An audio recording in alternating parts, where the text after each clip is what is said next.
The story begins with Su-hong practicing martial arts. After receiving a punch, his friend cannot accept the stinging pain he feels and asks if Su-hong has perhaps reached the micro-level of mastery. Su-hong replies that he attained this level just 2 days ago. In this world, the degree of mastery for any martial art is divided into 5 levels: basic, proficient, micro-level, mastered, and perfect. His friend comments that this is incredible, as no one in the class can compare to him when it comes to the Vajra fist. Su-hong asks his friend if he has rested enough since they need to continue training, but his friend calls him a cultivation maniac who does not know how to stay still. His friend says goodbye to everyone and leaves. At the same time, teacher Lee finds Su-hong.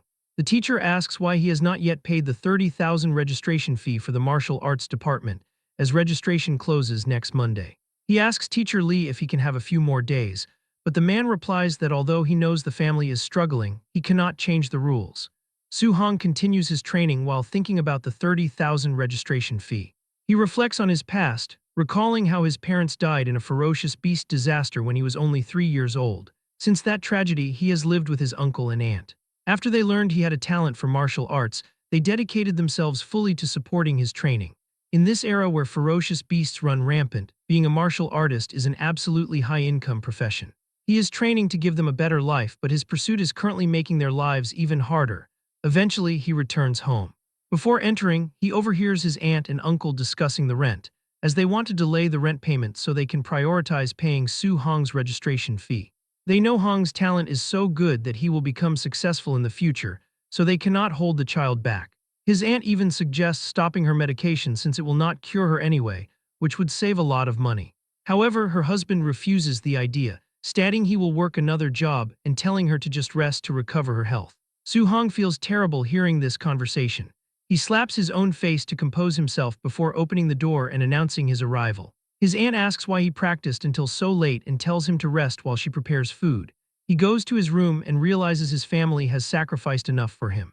He decides he must solve his own problems, noting that a martial artist can earn tens of thousands in just a few days. He considers that there is only one specific place to go. The next day, he arrives at the underground martial arena. The announcer welcomes the audience and introduces the one defending the ring as Mr. Minotaur. She declares that if he wins 4 matches in a row, he can take home 60,000 in prize money. The crowd wonders who this person is, assuming he must be a rookie.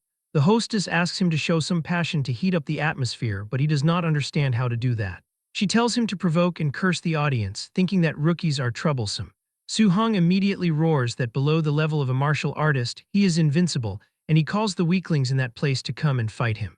The audience finds him arrogant and predicts he will die without even realizing it. Because of that, everyone begins asking for someone to kill the Minotaur, shouting, "Screw the Minotaur." He realizes the killing intent in the underground arena is heavy, but he knows this is the only way to quickly gather his tuition fees. A fighter enters the arena and vows to play with him. Su-hong observes that while the opponent's momentum is strong, his lower body seems unstable and easy to win against. As the man charges, he also gets ready and strikes him directly under the chin, throwing him out of the arena. He calls for the next opponent as the announcer celebrates his first win. The crowd cheers and another fighter steps up, warning Su-hong that he will not have the same luck. Su-hong judges the opponent's physique and decides he can use this man to test the power of his Vajra fist. The 2 fighters charge and collide their fists, but he notices an opening. Because the man used too much force with his upper body, he left his waist exposed. Su-hong delivers a kick that sends the fighter flying out of the arena. He demands the next challenger immediately. Meanwhile, a man watching from a balcony notes that the boy is not even a quasi-martial artist, yet his strength exceeds that of the average martial apprentice. On stage, Su-hong wins one more time. The organizer thinks someone like him is perfect for match fixing. His subordinate offers to take care of him, and the man warns him not to reveal that he has already been promoted to martial artist. In the ring, Su-hong reflects that dealing with these ordinary apprentices is not difficult with his micro-level Vajra fist. If he wins one more match, he will get the 60,000 prize money. Suddenly, the crowd shouts that White Fox is coming into the ring. People wonder if he is not a quasi-martial artist and if his participation constitutes cheating. Su-hong becomes concerned because this match looks difficult, though he knows he cannot lose. White Fox smiles and tells him not to be afraid because he knows how to pull his punches. The final match begins and both fighters launch forward. Su-hong realizes his cultivation realm is lower, so he decides he must go all out with his very first move. They collide their fists and he immediately realizes his opponent is not a quasi-martial artist. He becomes worried because the man is a true martial artist who deliberately suppressed his vitality. White Fox inhales and unleashes his Thunder Rush Fist. The terrifying power manages to seriously injure Su Hong, causing him to groan in pain. The audience recognizes the 3-echo Thunder Rush Fist and concludes that the Minotaur is done for. White Fox continues to attack frantically, while Su Hong focuses entirely on defending. He knows that if this continues, he will lose, so he desperately searches for a chance to counterattack.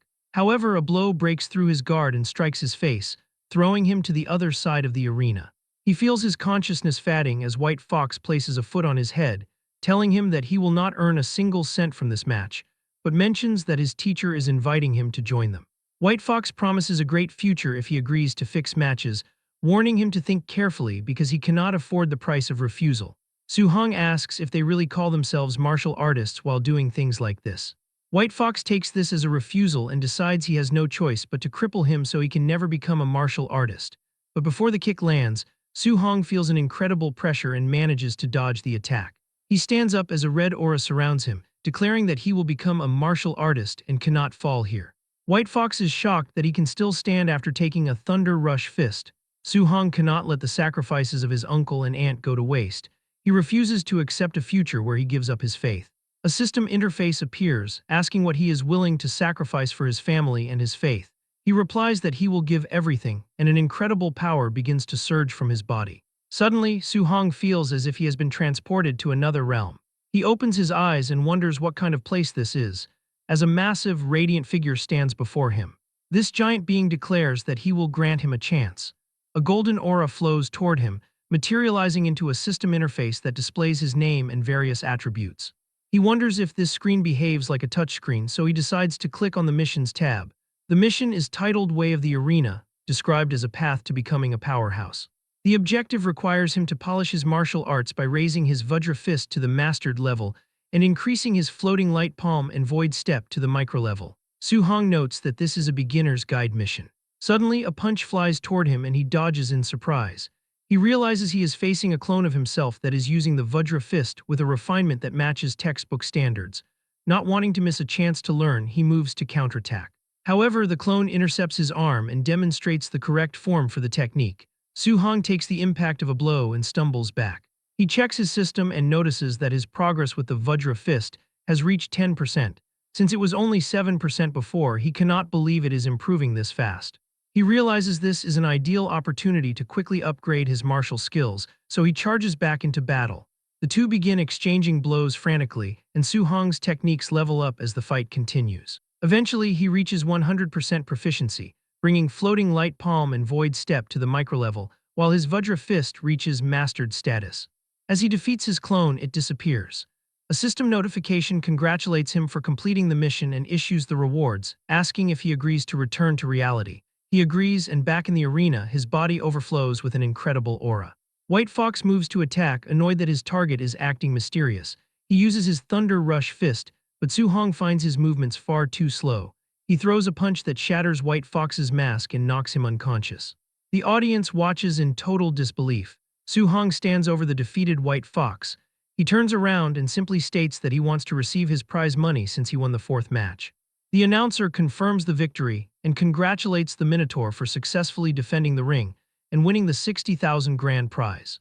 Up in a private box, a man is confused as to how a martial apprentice could cultivate the Vajra Fist to the Mastered level when most martial artists cannot. He orders his guards to follow our boy and uncover his true identity. Su Hong leaves the arena and quickly realizes he is being followed. He mocks their attempt to track him and uses his speed to vanish.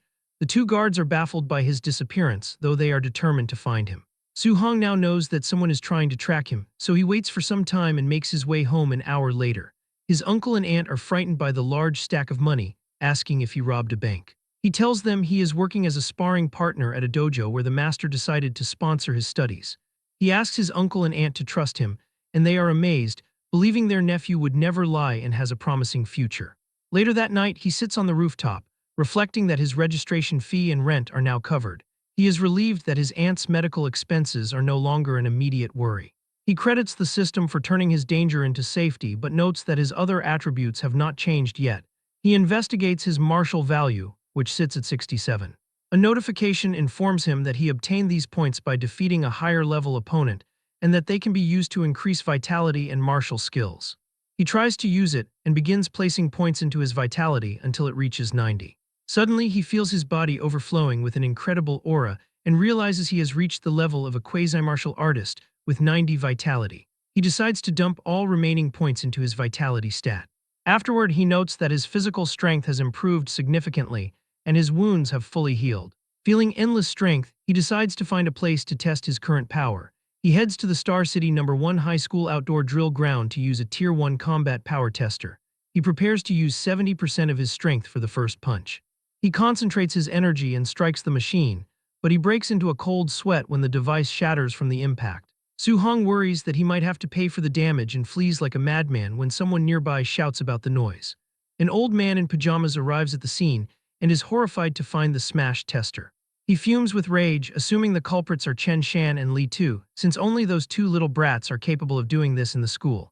He screams, promising to educate them properly once school begins. The next day, a large group of students gathers in the gymnasium of Star City No. 1 High School. At the back, Su-hong asks his friend why Chen Shan appears to have been beaten up. His friend whispers that the principal discovered Chen Shan broke the outdoor training grounds tester. Since Chen Shan refused to admit to the deed, the principal punished him, though Su-hong realizes the other student took the blame for his actions. The principal calls for silence and introduces his old comrade-in-arms, Chen Tian, who is a Tier 3 martial artist. He announces that the guest will teach everyone the Thunder Rush Fist, which is a C-rank technique. The students celebrate, as this is their first time seeing a Tier 3 martial artist, and such techniques usually cost hundreds of thousands in tuition at private dojos. Su-hong remembers how this is the same move White Fox used during their battle, noting its incredible power. He realizes he must seize this rare opportunity to learn the skill for free, since if one wanted to learn this kind of C-rank martial art outside, the registration fee alone would be at least several hundred thousand. Chen Tian warns the class that he will demonstrate the technique from start to finish 10 times, and how much they learn depends entirely on their own efforts. He takes his stance and throws a punch to demonstrate, explaining that at the basic level, a punch will emit a sound of thunder. At the proficient level, a punch emits 3 sounds of thunder while the micro-level produces 5 sounds. He concludes by showing his current realm, the mastered level, which produces 7 sounds. He explains that reaching the perfect realm allows for 9 sounds, but tells the students not to be overly ambitious, since reaching basic today would be a success. The students begin their practice, and several hours later, they are completely exhausted with almost no progress. Su-hong's friend groans that he cannot learn it at all because C-rank martial arts are too difficult. He asks Su-hong if he managed to learn it, but notices his friend has suddenly vanished from the gym. Meanwhile, Chen Shan successfully reaches the basic level, causing his peers to wonder how his brain is built to belong to such a genius. The principal points out Chen Shan to Chen Tian, calling him the school's number 1 genius and asking if the warrior is interested in guiding him.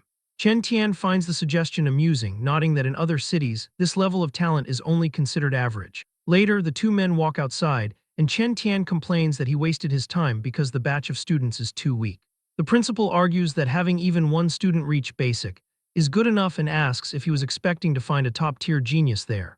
Chen Tian says that martial Dao cultivation is extremely cruel, and talent is simply too important, while the principal agrees that relying only on hard work without opportunity is impossible. Their conversation is interrupted when they hear a sound and they see Su-hong standing nearby, his body crackling with intense electricity. Chen Tian shouts in shock, recognizing the 7-sound Thunder Rush Fist, and wondering how an expert of that level is at the school. While the principal insists it is impossible as he has never heard of such a specialist, but points out the boy is wearing a student's uniform. Chen Tian is baffled that a student reached the mastered level after only half a day of instruction. Our boy throws a punch, and the principal panics as he hears 9 distinct sounds of thunder. Chen Tian becomes extremely excited, realizing he has just witnessed the perfect realm. He gathers energy in his own fist and performs the technique again, successfully producing 8 sounds. He declares that the student's 9-sound Thunder Rush Fist gave him the inspiration he needed to finally break through his own limits. The two run toward the student to see who he is, but by the time they arrive, Su-hong has already gone. Already far away, he thinks about how exhausting it is to cultivate a C-rank martial skill compared to the D-rank Vajra Fist. He checks his system and sees that his Thunder Rush Fist has reached the perfect level. He considers how he can earn more martial value to break through to the martial artist rank, wondering if normal sparring will be enough, or if he needs to engage in life-and-death battles. Sometime later, he arrives at his workplace, the Raging Thunder Dojo. Inside, he finds several martial artists training with spears. A fellow martial artist asks why he came in today, and Su-hong replies that he just wanted to practice a little. He notices a purple-haired boy defeating another trainee. And the purple-haired boy says, "You dare to say my teacher teaches badly. If your comprehension is poor, admit it. Why make excuses here?" Su asks what is going on, and a guy explains that Li Yan's teacher is a newly arrived instructor who is very strong but despises commoners like them and teaches carelessly. Li Yan, his disciple, is also very powerful and arrogant. Li Yan prepares to strike a defenseless opponent, but Su-hong intervenes by grabbing his arm and telling him to stop. Irritated, Li Yan challenges him to a fight in the ring. He agrees, but the instructor enters the room and orders the class to begin. Li Yan turns around, saying the boy's luck is good, and Su-hong thinks that this person is a bit too arrogant. The instructor announces that today is the last day he will teach the Raging Sea Spear technique, and he will only perform it once. He takes a stance and thinks to himself that demonstrating it once is enough, since he believes the students are trash who cannot learn it anyway. Su-hong watches with focus, realizing that the core of the technique involves a momentum like endless giant waves. After the brief demonstration, the instructor leaves the students to practice on their own. The students are furious at the lack of instruction, but Su-hong focuses and begins performing the movements perfectly. As he moves his spear, a water-like aura flows with it. As he continues, the others are amazed, calling him a prodigy. They wonder if they are really too stupid to learn it. Because of this noise, Li Yan returns, asking why they are making noise and who learned it. He is surprised to see Su-hong has actually learned the spear technique. Li Yan thinks that he needs to find the boy's depth, as it would be interesting if he is really a genius. He offers to give him some pointers. Su agrees, so Li Yan holds his spear and every other guy moves back. One warns Su-hong not to be impulsive since Li Yan is very strong despite his bad character, and Su tells him not to worry. He prepares himself, saying, "Please enlighten me." Li Yan attacks using the micro-level of the Raging Sea Spear technique. Su takes a deep breath and counters, activating the Raging Sea Spear technique at the proficient level. Li Yan is stunned, unable to understand how a beginner could have reached that level of mastery so quickly. As Su-hong attacks and the two strikes collide in a powerful clash, Li Yan cannot understand how someone who is not even a martial artist can reach the proficient level in this technique so quickly. Our boy sees an opening and manages to knock the spear out of his opponent's hands with a swift movement. A system notification appears, informing him that he gained 35 martial value points for defeating a higher-level opponent, as he finally understands that ordinary sparring also yields points and considers finding more people to spar with in the future. Li Yan falls to his knees, thinking it is absolutely impossible for someone to cultivate the Raging Sea Spear technique to the proficient realm so rapidly. He questions all his years of training, wondering what his hard work counts for if he can be surpassed so easily. Still furious, he leaps up to attack because he feels humiliated and useless. Before he can strike Su-hong, his master shouts for him to stop. The teacher approaches and delivers a sharp slap to Li Yan's face, telling his disciple that if he does not dare to face failure, then he is not even a martial artist. The instructor reflects on how Su-hong learned the Raging Sea Spear technique to the proficient realm after watching only one demonstration, considering that even the geniuses in the Magic City or Imperial Capital are not exaggerated to this extent. Since he knows that Li Yan has talent but is far too arrogant, he believes that being struck by this kind of genius is a good thing for the boy. The teacher bows slightly towards Su-hong and asks for forgiveness, blaming his own lack of strict discipline. Su-hong thinks to himself that the man changes his face very quickly. He leaves the dojo shortly after, feeling very exhausted, but he is satisfied with the harvest of martial value and the new skills he learned. He remembers that the school exam is only a few days away, and that wealthy students have already prepared high-end alloy weapons, so he decides he also needs to prepare a weapon for the exam as quickly as possible. Since the long spear felt comfortable during use, he decides he might as well use a spear from now on and looks for an alloy long spear. However, he worries because the little money he has is not even enough to treat his aunt's illness, let alone buy an alloy weapon priced at 69,800 coins. He wonders if there are any other ways to make money, and as he is walking, he sees a news report on a television inside a shop, stating that ferocious beasts are increasing day by day, and the city lord is summoning martial artists to hunt them in exchange for generous rewards. He realizes this is a great opportunity to go out of the city and hunt the monsters. Meanwhile, at his house, the aunt tells her husband there is no logic in him working so desperately since Su-hong gave them a large sum of money. The uncle is aware of this, but does not think it is right to place the entire burden of supporting the family on the boy, so he insists on saving up more family fortune for the children while he can still work. Su-hong arrives at the house and asks his aunt to let him handle the chores. He tells his uncle not to go out to work anymore since he can earn enough money, wanting his uncle to stay home and take care of the ant. The uncle replies that it sounds nice, but he cannot stay idle. The uncle smiles and gives a thumbs up, telling him not to worry because he is only earning a little money for daily expenses and is not pushing himself. The ant adds that Sue will need to spend a lot of money on martial arts practice in the future, so they want to save wherever possible. Soo-hong reflects that his uncle and aunt are used to living in poverty and will not feel at ease retiring until he earns enough money to last a lifetime. He decides he absolutely cannot let the opportunity to hunt ferocious beasts slip by. Later that night on the rooftop, since he knows the wilderness is dangerous, he uses the system to add all his gained martial value to his vitality for safety. His vitality reaches 95.2, making him only one step away from becoming a martial artist. 2 days later at the school gym, he is exhausted after pushing himself very hard. He has finally managed to bring all his martial skills, including the Thunder Rush Fist, Raging Sea Spear Technique, Vajra Fist, Floating Light Palm, and Void Step to the perfect realm. He feels ready to leave the city and arrives at the martial artist base in Star City, thinking how far away this place is. While walking, he notes that although he has seen it many times on TV, this is his first time coming to the martial artist base. Martial artists, who are normally rare to see, are actually filling the streets. He reads the reward list, noting that non-ranked beasts give 300 blue star coins, Tier 1 initial stage beasts give 1,000, Tier 1 middle stage beasts give 3,000, while Tier 1 high stage beasts give 5,000, and so on.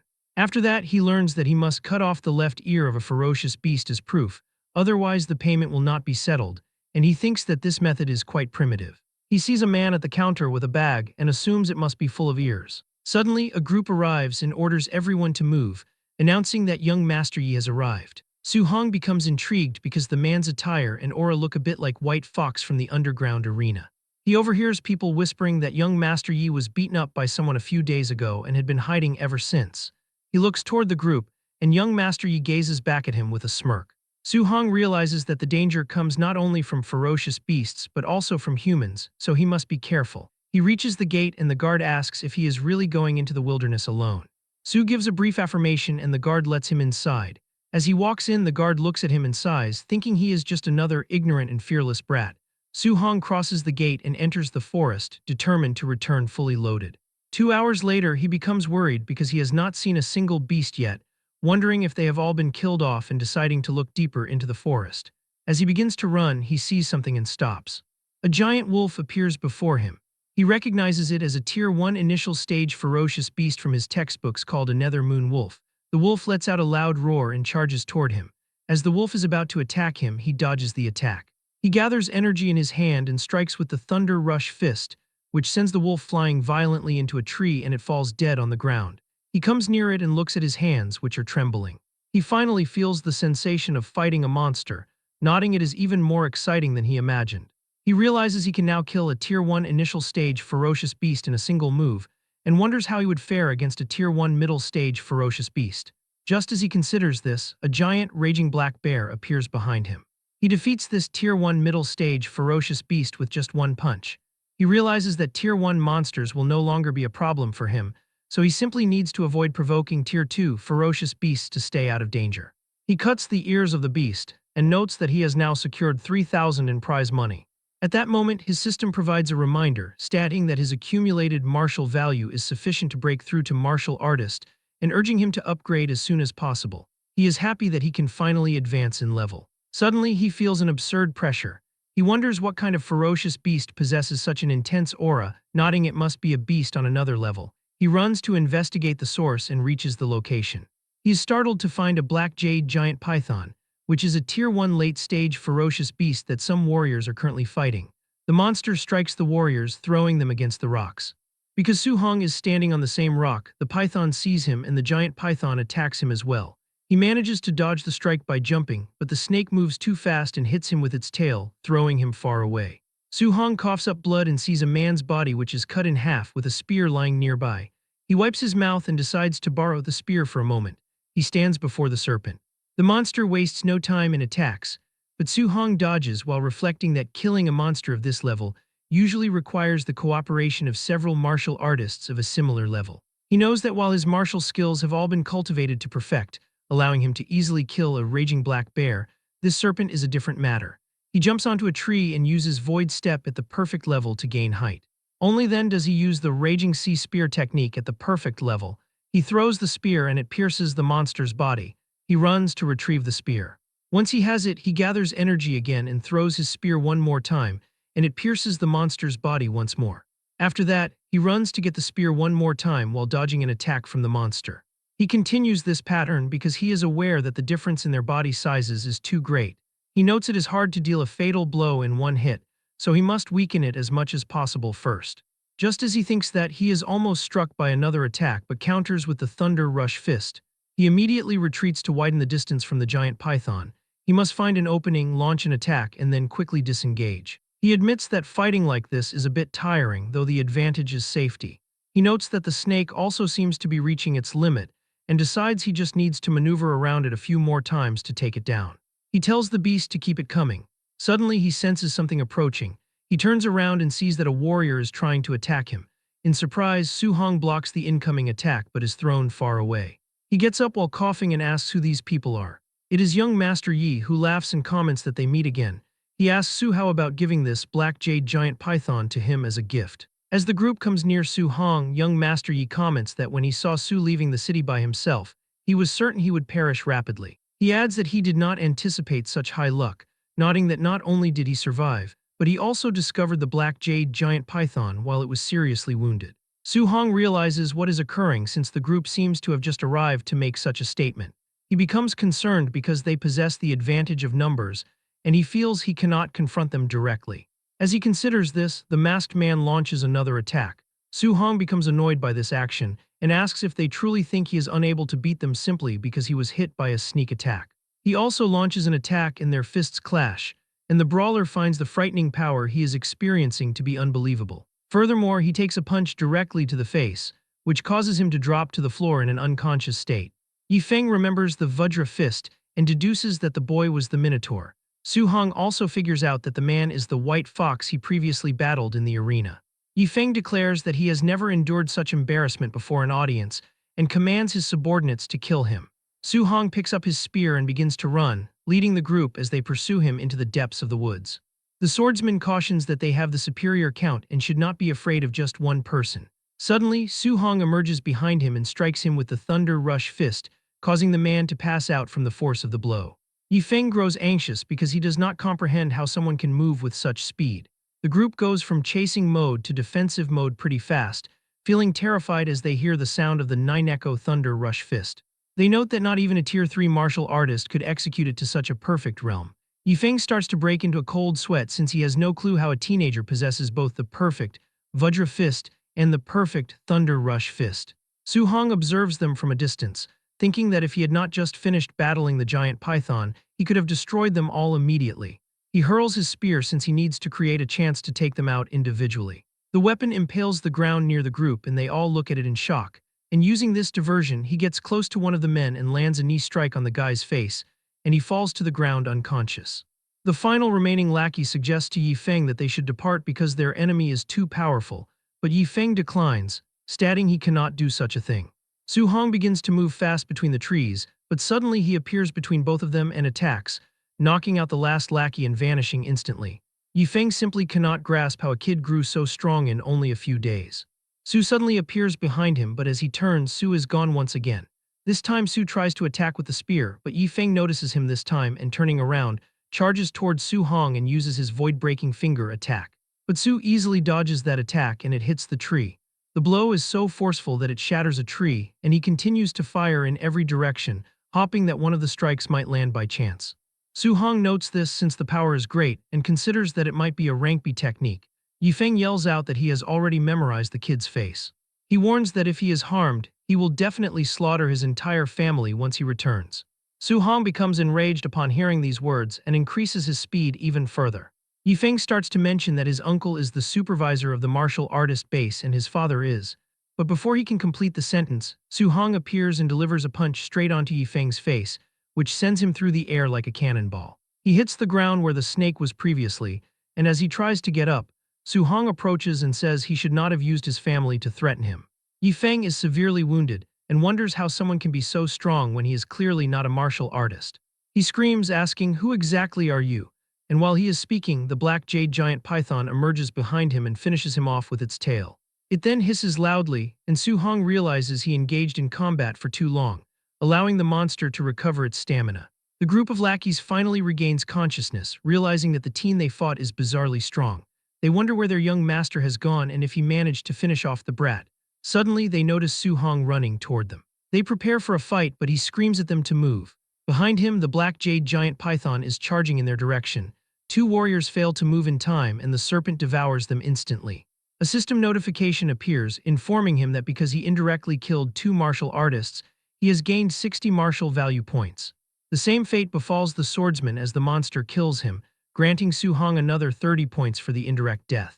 He is surprised, reflecting that he had no idea it was possible to earn points in such a manner. The snake prepares to strike him next, but he leaps into the air using his void step. He has accumulated enough points to become a martial artist and knows that if he could find a safe place to break through, it would be perfect. Just then, he spots a cave right ahead.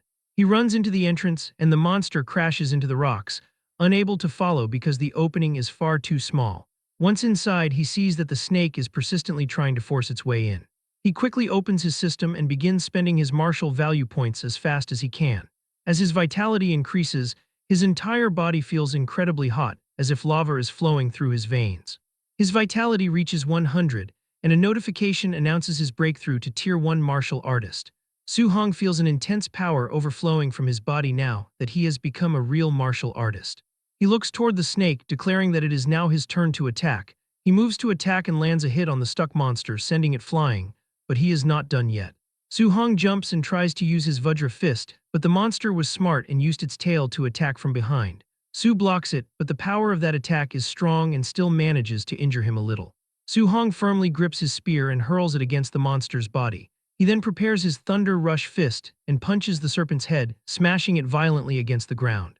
As the dust dissipates, he stands over the corpse, nodding that he gained 92 martial value points for the kill. He reflects that hunting ferocious beasts requires cutting off the left ear for payment, but he wonders what to do since snakes do not have ears. Seeing no better option, he decides to leave. On his way back, he finds the lifeless body of Yifeng. He thinks that the way the young man ended up was actually easy compared to the threat he made against his family. He decides to search the body to see if he can find something useful and discovers a manual for the B-rank martial skill, Void-Breaking Finger. At night, he returns to the cave and blocks the entrance with stones. He concentrates on the manual, having already memorized the entire introductory method. He enters his mental space through the system to master it quickly. A clone emerges and immediately attacks using the technique. Su-hong dodges and begins practicing the ability to improve his progress, which quickly reaches 93%. However, as he practices, the clone's attack goes straight through his head and he leaves the system space. He realizes that even in the basic realm, the technique brings enormous pressure. He decides he needs to find a monster to test its power. 3 days later, while hunting ferocious beasts, he uses the Void-Breaking Finger and kills a beast easily. He finally reaches the perfect realm and thinks that this power is truly worthy of a B-rank martial skill.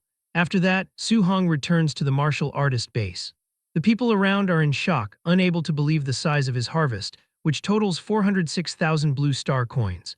He worries that he may have killed too many beasts and drawn too much conspicuous attention to himself. Suddenly, an explosion rocks the base. Su-hong and the others wonder if the base is under attack, as it seems impossible for such a place to be targeted. The person in charge of the base, Yi-chi, arrives. He is Yifeng's uncle and is radiating an aura. He orders his men to blockade the base and not let a single person escape. The staff asks the supervisor what has happened. Yi-chi shouts that his nephew Yifeng and the 4 martial artists with him are all dead. The crowd is stunned that a group of 5 was wiped out. Some warriors celebrate silently, knowing that Yifeng was a scourge who robbed others because of his family connections. Yi-chi announces that a B-rank martial skill on Yifeng's body is missing, and demands that everyone be body searched to eliminate suspects. Su-hong realizes that the corpses were killed by the giant python, so the deaths should not be traced back to him. However, he notices a woman come near Yi-chi and tell him something, and Yi-chi looks at Su after hearing that. Su-hong thinks that they are targeting him. Yi-chi walks toward him and comments that he heard the little brother killed ferocious beasts worth 400,000 alone, stating that his skills are amazing. The woman from before, standing behind the supervisor, says that she sees Su-hong is at most a Tier 1 initial stage, martial artist, and wonders how he could kill so many monsters. She declares that he must have picked up Yifeng's backpack and orders the guards to search him immediately. The guards walk toward him, telling the kid not to resist or they won't be polite. As they move in, Su points the tip of a spear at their faces. The men are stunned, realizing they could not see the boy's spear speed clearly at all.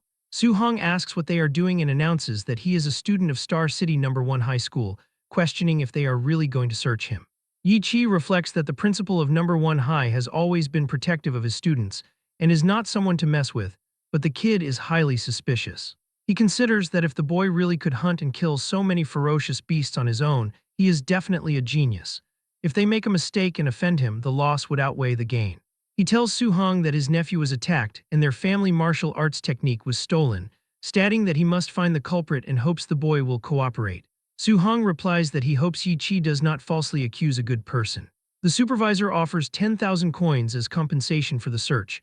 Su-hong demands 30,000 instead. He thinks that Yi Feng was killed by the giant python, and as long as they don't find the martial arts technique, they can't trace the death back to him. Yi-chi agrees to the deal.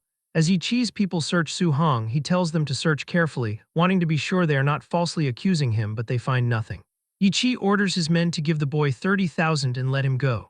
Su-hong walks away, thinking it is a good thing he cleaned up the void-breaking finger manual, otherwise today would have been trouble. Yi-chi orders his men to continue searching until everyone is cleared, stating no one is allowed to leave. Su decides to first go take a shower and change his clothes before going to the Martial Artist Association for his assessment and registration, as he needs to get the guidance technique as soon as possible. Later, he sits in a hotel room, nodding he has 534 martial value. He reflects that for the past few days he was focused on cultivating the void-breaking finger and hunting ferocious beasts, so he didn't even get around to using the points. His status window shows his vitality at 103, spirit at 23, and physique mortal body at 6%. He notes that a Tier 1 initial stage martial artist requires 100 vitality points, while a Tier 1 middle stage requires 200. He realizes that if he uses all the martial value to increase vitality, he can increase it by 53.4, leaving him only 40 points away from the middle stage. However, he sees that spirit and mortal body have not been upgraded yet and wonders what effects they have. Since he has lots of martial value now, he decides to see the effect of it. He begins by adding points to spirit, but after increasing it, he doesn't seem to feel any change. Next, he adds points to his mortal body and the strength increase is very obvious. He decides to add a bit more. His vitality reaches 123, spirit is at 26.5, and his mortal body is at 36.1%. He decides to stop the mortal body and add 200 martial value points to vitality and the remaining points to spirit. He suddenly feels as if there is endless power within his body, and his muscles grow colossally. He gradually recovers to his normal shape and feels relieved, thinking that if he kept looking like a muscle man, he wouldn't dare imagine how to explain it to people he knows. 1 hour later, he arrives at the Star City Martial Artist Association and tells the receptionist he is there to participate in the martial artist assessment. She tells him a staff member will take him immediately. The lady notes that he is very young and asks if it is his first time coming for an assessment. She explains that for a Tier 1 martial artist, if the vitality value reaches 100 and the combat power score exceeds 1000, it counts as a pass. Other candidates whisper about him, wondering if the kid came alone without a master. They assume that coming to participate at this age means he probably just wants to try it out. Su-hong watches as an assessor announces that Fan Jia has 102 vitality points but a combat power of 992, meaning the assessment failed. Next, Li Ming comes out of the machine showing 105 vitality points and passing the first stage. Li Ming moves to the combat power test where he strikes the machine. His score is 1763 and he passes. People comment that his power is almost catching up to a Tier 1 middle stage martial artist. They note he is a disciple of Jiang Ming from the Raging Thunder Dojo and is even using the Thunder Rush Fist. Su-hong realizes Jiang Ming is the instructor he met previously and wonders how many disciples the man actually has since Li Yan is also his student. Li Ming tells Su-hong it is his turn. As Su enters the machine, Li Ming thinks that he came for the assessment at this age because he is a genius and asks if the boy can compare with him. After some time, people begin to shout, "Wait, is this vitality detector broken? How is his vitality so high?" The assessor announces that Su-hong's vitality is 123 points and he has passed. Li Ming is shocked by this. He tries to tell himself that high vitality is useless and that combat power is everything. Su-hong prepares for his combat power test, thinking that since he advanced to martial artist and upgraded his physique, his strength has increased greatly. He considers that 40% strength should be enough, but worries that if he hits too lightly and the combat power isn't qualified, he will have a problem. He decides to use 50% strength just to be safe. He strikes the machine, sending the detector flying through the air until it crashes and explodes against a wall. Li Ming and the others cannot believe he sent the detector flying with one punch, noting the strength is too terrifying. They realize he didn't even seem to use any martial skills. The score on the broken machine shows 3004. People are dumbfounded, noting that the combat power standard for a Tier 1 high-stage martial artist is only 3,000 points. A staff member watching all this from afar tells his teacher that the kid is back and is simply monstrous. The man, recognizing the boy, says it is no wonder. Meanwhile, in her office, the Star City Martial Dao Association president, Wu Lingxian, is annoyed. She sees on her phone that the neighboring Yang City branch produced another genius who is showing off. She worries that if Star City doesn't produce geniuses, her position is coming to an end. Suddenly, an employee bursts in, shouting that a monster has appeared at the martial artist assessment. He explains that at Tier 1 initial stage, martial artist reached 3,000 points and sent the testing machine flying with one punch, relying solely on physical body strength. Wu Lingxian is startled by the news. Inside the central hall of the Martial Artist Association, an employee tells Su Hong that he will escort him to the second floor. He explains that they need to register his martial artist identity first and then collect his monthly allowance.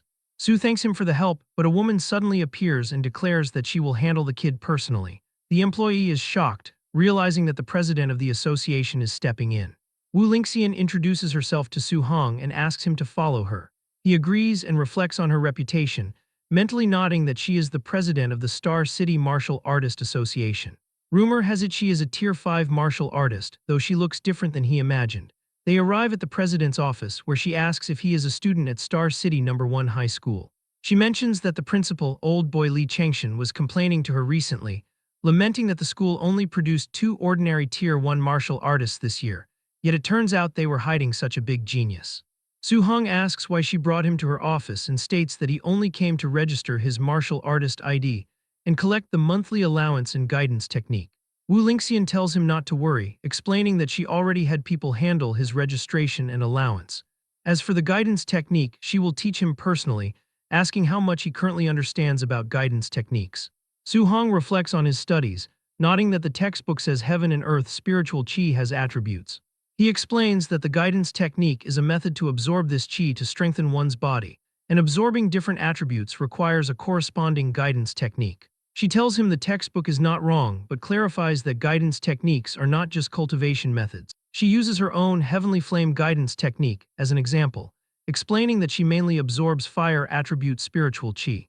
She demonstrates by igniting her hand, explaining that while it strengthens the body, it also gives her attacks fire attribute lethality. Achieving external release of attribute attacks can increase attack distance, and she notes that for a Tier 1 martial artist, even wrapping a fraction of the attribute around a fist is considered very good.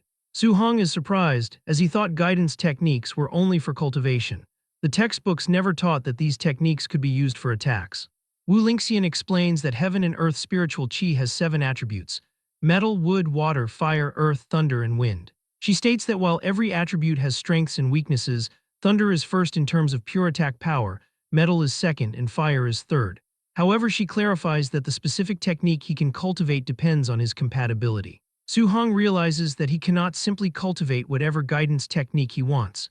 She lifts a crystal ball, explaining it is for testing compatibility. The larger the glowing area, the higher the compatibility. Ordinary martial artists usually have 20 to 30% compatibility, while she is around 80%, which is considered very high. She believes a genius like him will definitely exceed 90%. He takes the ball, thinking that since she is a Tier 5 martial artist at such a young age, she is an absolute genius even at 80%. He considers that reaching 90% would be too exaggerated. Suddenly, the crystal ball emits an intense light that fills the room. Wu Lingxian is stunned and shouts that he has 100% fire attribute compatibility. She asks if he knows what this means, and Su Hong admits that he does not. She explains that he can absorb 100% of fire attribute spiritual qi without leaking a trace. She compares this to her own 80% compatibility, where she loses 20% during absorption. Despite that loss, she still became a Tier 5 martial artist and the association president. She says that the boy's future achievements will be higher than hers, as she did not expect Star City to produce a monster no weaker than those in the Imperial Capital region. Su Hong thinks that fire attribute is nice, but he would prefer thunder.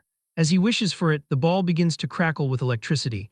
He notes that his thunder attribute compatibility seems to be 100% as well. Wu Lingxian is speechless, wondering if this is real or fake. She thinks that he is a monster for having 100% compatibility in both fire and thunder. But Su Hong interrupts her thoughts, saying his wind attribute also seems to be 100% too. Lingxian is outraged by how ridiculous this is. A few minutes later, she sits quietly on her sofa trying to process the situation. She thinks she must be dreaming because he had 100% in all attributes. She reflects on how she used to consider herself a top-tier genius, as a 30-year-old Tier 5 martial artist is as rare as phoenix feathers and unicorn horns. However, facing an opponent beyond common sense makes her feel like an ordinary person. She realizes that to defeat an existence beyond common sense, only those equally beyond common sense are necessary. She looks at Su Hong and considers that ordinary people cannot understand such existences. He thinks about how cultivating only thunder would be a waste if all 7 attributes are at 100%. He asks Wu Lingxian if she can give him a copy of the guidance techniques for all 7 attributes. She remains silent for a moment before explaining that human energy is limited. She advises that no matter how high his talent is, it is best to cultivate only 1 or 2. She mentions that in the past, someone tried to cultivate 7 techniques at once and was still only a Tier 1 martial artist after decades. Su Hong tells her he cannot make a decision right now and wants to try cultivating them all first to decide which specific one to follow later. She agrees, but warns him not to mess around and waste his talent in vain. Wu Lingxian then mentions that the school's monthly exam is coming soon. Su Hong asks why she is concerned about that. She explains that friction in the all-heavens battlefield is intensifying, and a war of 10,000 races could erupt at any moment. She tells him nations are investing resources into a genius training camp, and she wants to recommend him for it. She promises that if he takes first place in the school monthly exam, she can give him a recommendation spot. Su reflects on the War of 10,000 Races, recalling that he lost all his relatives except his uncle and aunt during that war over a decade ago. He promises to work hard. He will never let that tragedy happen again and vows to become strong to protect everyone around him. Later, Su Hong returns home and announces to his uncle and aunt that he has officially become a martial artist. They see his card and are emotional and proud of his success. He explains that a Tier 1 martial artist gets a 10,000 allowance per month, so his uncle does not have to work so desperately anymore. His uncle is overjoyed and declares that little Hong is now the pillar of the family, promising to listen to whatever he says. Su looks at them and thinks that they do not have to worry, as he will hold up the family from now on. Late that night, he cultivates as aura swirls around him. After some time, he opens his eyes and tests a punch that crackles with fire, but the flame quickly smokes out. He wonders if this is only the basic level since it seems to have no power at all. He checks his system and sees a new guidance technique column. It shows Heavenly Flame Guidance Technique at LV1 with 5% progress. He notes that Wu Lingxian did not mention that guidance techniques had levels, thinking she definitely would have told him if they did. Could it be that only he can level up this guidance technique? Su Hong attempts to figure out how to increase the level of his guidance techniques and wonders if he can use his martial value for this purpose. However, the system issues a warning about having insufficient martial value, leading him to realize he must find another way to earn points later. He decides it is better to prioritize cultivating the rest of the guidance techniques first. Several hours later, he has successfully unlocked the first level of the Thunder Guidance Technique, Water Marsh Guidance Technique, Thick Earth Guidance Technique, and Spirit Wind Guidance Technique. He notices that all 7 different attributes of spiritual qi are repelling each other within his body. He reflects on President Wu's words about the genius who tried this before and remained a Tier 1 martial artist for decades. Su Hong understands that although all 7 types of spiritual qi exist in his body, he can only use one attribute at a time. If he forcibly uses a second attribute, the two will clash violently and eventually dissipate. However, he considers that since the natures of thunder and fire are relatively close, they might be able to fuse together. Despite the power becoming unstable, he continues his attempts throughout the night. By dawn the next day, he pushes himself just a little bit more and finally succeeds in achieving a fusion. He feels relieved as it took the entire night to accomplish this, and he decides his next step is to go out and test this power. He heads to the Star City Citizen Martial Arts Square to test his new ability. He specifically chooses a Tier 3 combat power tester to ensure he does not break it this time. He decides to use only 30% of his strength, recalling that 50% strength previously produced a score of 3,000. He is surprised to see the meter exceed 2,300, noting that it should have been around 1,800, meaning his single power of thunder has increased his output by 500 points. He wonders what the fused power of thunder and fire will look like and delivers another blow to the machine. The score reaches 3041, which leaves him stunned. He is very happy that by relying purely on his physical body and the fused Thunderfire energy, 30% of his strength already surpasses a Tier 1 high stage martial artist. Considering his vitality is only 123 points, he finds this power to be terrifying. He begins to imagine what the power would look like if he could fuse all 7 attributes. Driven by this thought, he decides to return home to attempt a 3-attribute fusion. After several attempts, Su-hong falls to the floor in exhaustion. He notes that the difficulty of fusing 3 attributes is significantly higher, as he arranged and combined the 7 attributes many times without making any progress. He wonders if raising the level of the guidance techniques themselves can help him fuse them successfully. Since the monthly exam is tomorrow, he should focus on earning as much martial value as possible. The next day at Star City No. 1 High School, the students gather as the principal announces that this monthly exam is different from before. He explains that because the situation at the front lines is tense, a training camp will be held every year to select geniuses for concentrated training. He tells them that the camp has abundant resources, including Tier 7 Grandmaster instructors and plenty of martial arts and pills. He declares that the top 3 students in this monthly exam will be able to participate in the training camp organized by Star City. The students are thrilled at the mention of the Genius Training Camp, especially since a Grandmaster instructor is at Tier 7, while their own principal is only at Tier 3. Su-hong finds it amusing because Wu Lingxian promised him a spot for finishing first, yet it seems the top 3 will receive spots regardless. His friend approaches him and worries that they have no chance because Chen Shan and Li Tu have both become Tier 1 martial artists, and many others have reached the basic level in the Thunder Rush Fist. Su-hong mentions that he hasn't been to school for just 10 days and is surprised these students broke through so quickly. The boy explains that the principal brought in Chen Tian to give private lessons to talented students, helping their vitality break 100 a few days ago. He adds that Chen Shan and Li Tu can already produce 3 echoes with their Thunder Rush Fist. The 2 rival geniuses joke together about showing everyone who the true number 1 genius is. Chen Tian asks the principal if he has found the genius with the 9-echo Thunder Rush Fist yet. The principal replies that he has searched everywhere and doubts the person is a student of their school. Suddenly, Jiang Ming arrives with 2 disciples and asks old Li why he looks so troubled. He comments that the quality of students this year is not great and suggests that after the exam ends, the first-place student should come over for a spar with his disciples. The principal is irritated, realizing Jiang Ming is here to embarrass him, but he knows that refusing would be admitting there isn't a single presentable talent in the school. Jiang Ming mockingly says he can understand if the principal wants to refuse due to the poor quality of his students. Chen Tian interrupts and asks if the man is looking for trouble on purpose. At that moment, Li Yan points toward the crowd and alerts his teacher to the presence of Su-hong. Jiang Ming is shocked to see the little monster is actually from No. 1 High School. He breaks into a sweat, realizing that if Li Yan and Li Ming meet Su-hong, they definitely cannot win. Fearing he will be the one losing face, Jiang Ming suddenly claims he was joking and says his 2 trash disciples could never compare to the principal's students. The 2 disciples quickly agree and announce their concession. But the principal and Chen Tian are left furious, feeling they are being mocked with sarcasm. Later in the arena, the match between No. 665 Chen Peng and No. 666 Su-hong is announced. Teacher Li advises him not to force it since getting injured isn't worth it. Chen Peng tells Su-hong to go down himself or prepare to be beaten down. However, Su-hong moves with incredible speed and slams Chen Peng's head into the ground, instantly winning the match.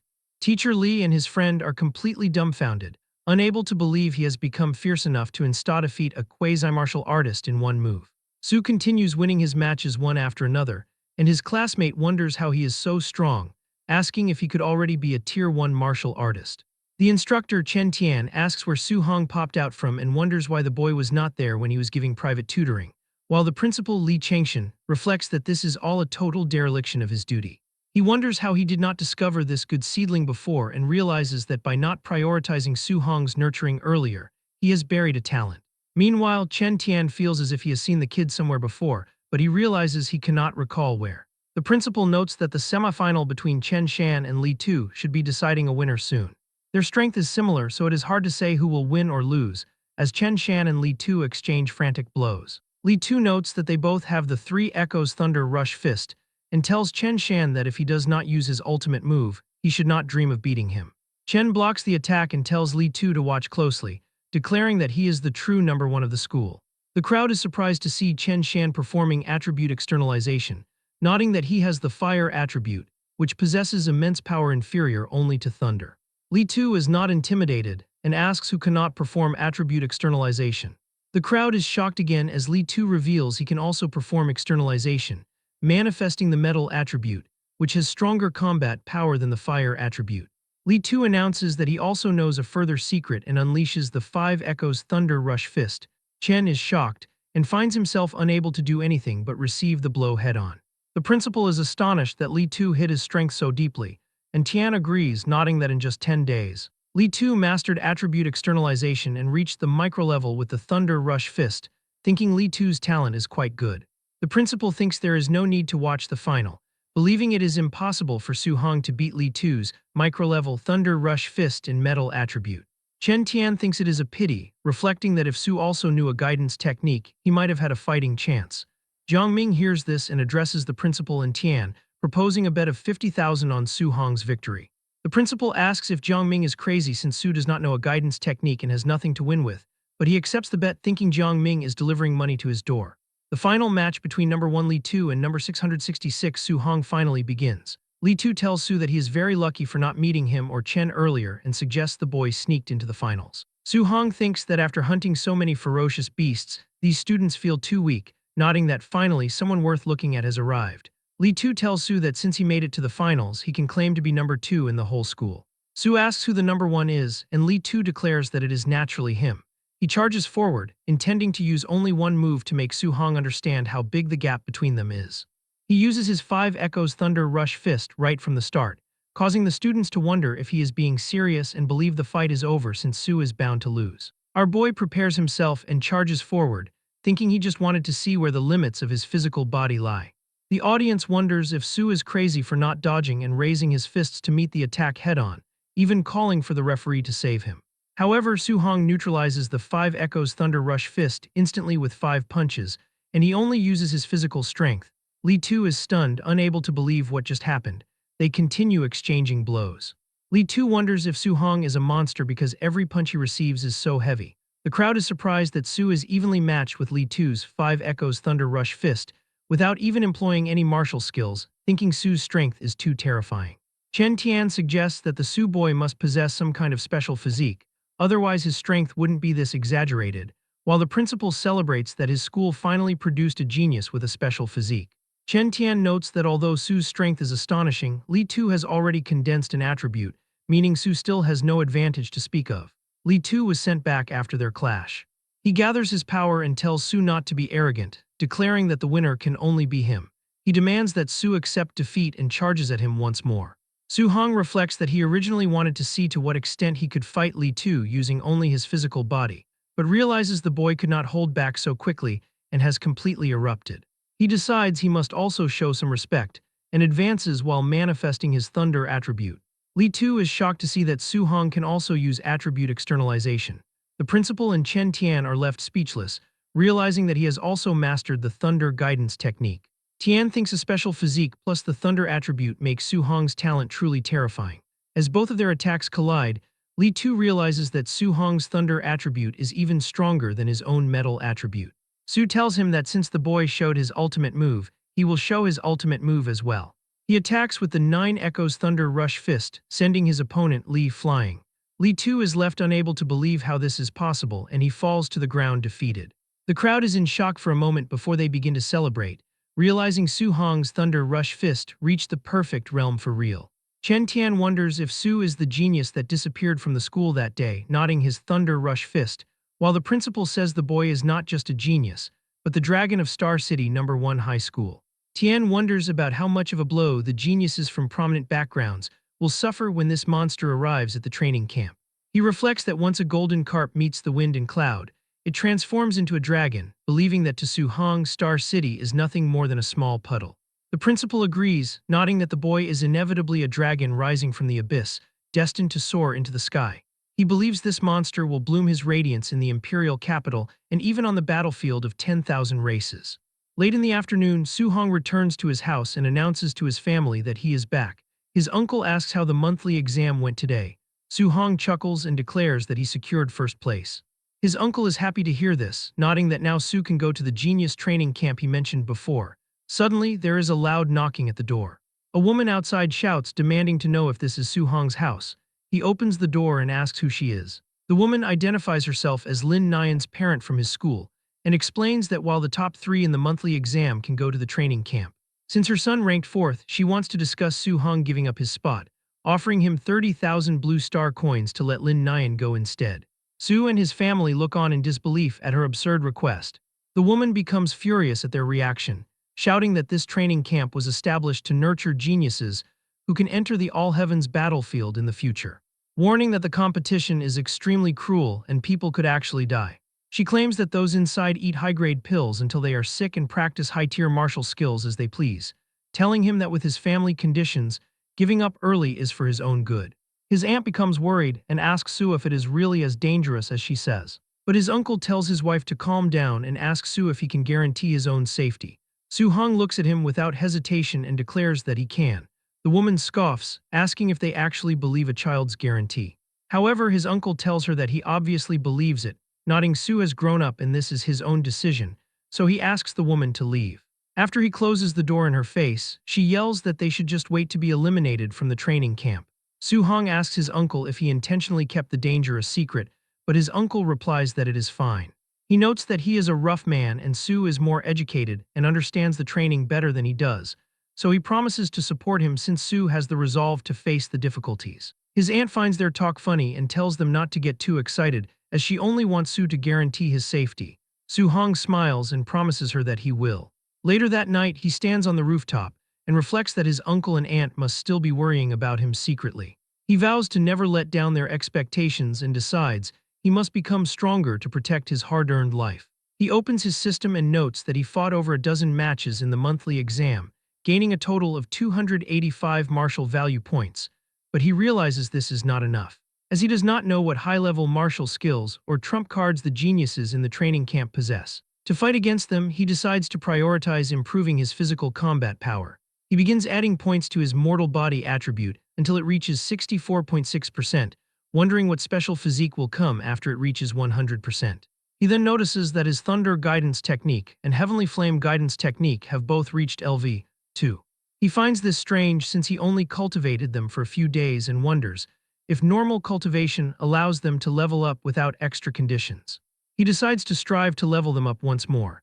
The next day at dawn, Su Hong opens his eyes and sees that both techniques have reached LV3. He notes that his vitality also grew by 3 points, reaching 126. As he prepares to leave, his aunt tells him to pay attention to safety and to just come home if things don't work out. His uncle tells him to ignore such depressing words and encourages Su to bring back another first place. Su Hong says goodbye and walks away. As Su leaves, his aunt looks at her husband, nodding that he is just as worried as she is despite acting tough. He admits he is only acting this way because he is afraid Su will worry. Su Hong walks down the street until a red car drifts on the road and stops before him. President Wu is behind the wheel and tells him to get in. As they drive on the highway, he asks what she needs from him. Wu explains that she wants to remind him of a few things regarding the training camp, stating that as the president of the Martial Dao Association, she knows the profiles of some participants. She warns that among the martial artists, there are a few monsters who are already Tier 1 high stage and aren't far from becoming Tier 2 martial artists, and a few of them even possess martial skills that are at least B rank at the lowest. Su Hong reflects that a Tier 2 martial artist requires 200 points of vitality. In this batch, there are actually people not far from being Tier 2 martial artists. However, he thinks that he is not afraid of B rank skills since he can quickly learn them with his system space. Wu tells him that bar none, his talent is the strongest she has ever seen, but acknowledges he lacks the same resources as the others. She encourages him, stating that even if he faces setbacks, surpassing them is inevitable. He thanks her, addressing her as Sister Wu. She looks at him and notes that despite knowing his vitality and skills are inferior to the others, Su Hong remains very calm. She realizes she does not need to worry about his mental state causing problems. The scene shifts to the Tianlin mountain range. Inside the car, Su and others are sitting together. Two boys are startled to learn their destination, as it is a place where many ferocious beasts gather. The principal tells them not to worry, explaining that the training camp is overseen by a grandmaster, meaning there is usually no life-threatening danger. Su Hong reflects on the Tianlin mountain range, nodding it is a massive area spanning multiple cities, including Star City and Yang City. He thinks about how the spiritual energy there is dense and ferocious beasts are numerous, with beast kings present that are comparable to Tier 7 grandmasters. The competition among the ferocious beasts in this range is extremely cruel. He considers that even a Tier 1 ferocious beast from the outer periphery is far more ferocious than those found elsewhere, to the point that normal Tier 2 martial artists would not dare to tread there easily. As the car continues into the forest, monsters watch them from the woods. The students feel as if something is staring at them, and they wonder if a ferocious beast might suddenly attack. Su-hong thinks that the training camp competition will probably be just as cruel as the slaughter among the ferocious beasts, and for some reason he is starting to like that feeling. After some time, they arrive at the camp. Li Tu wonders how strong the people present are.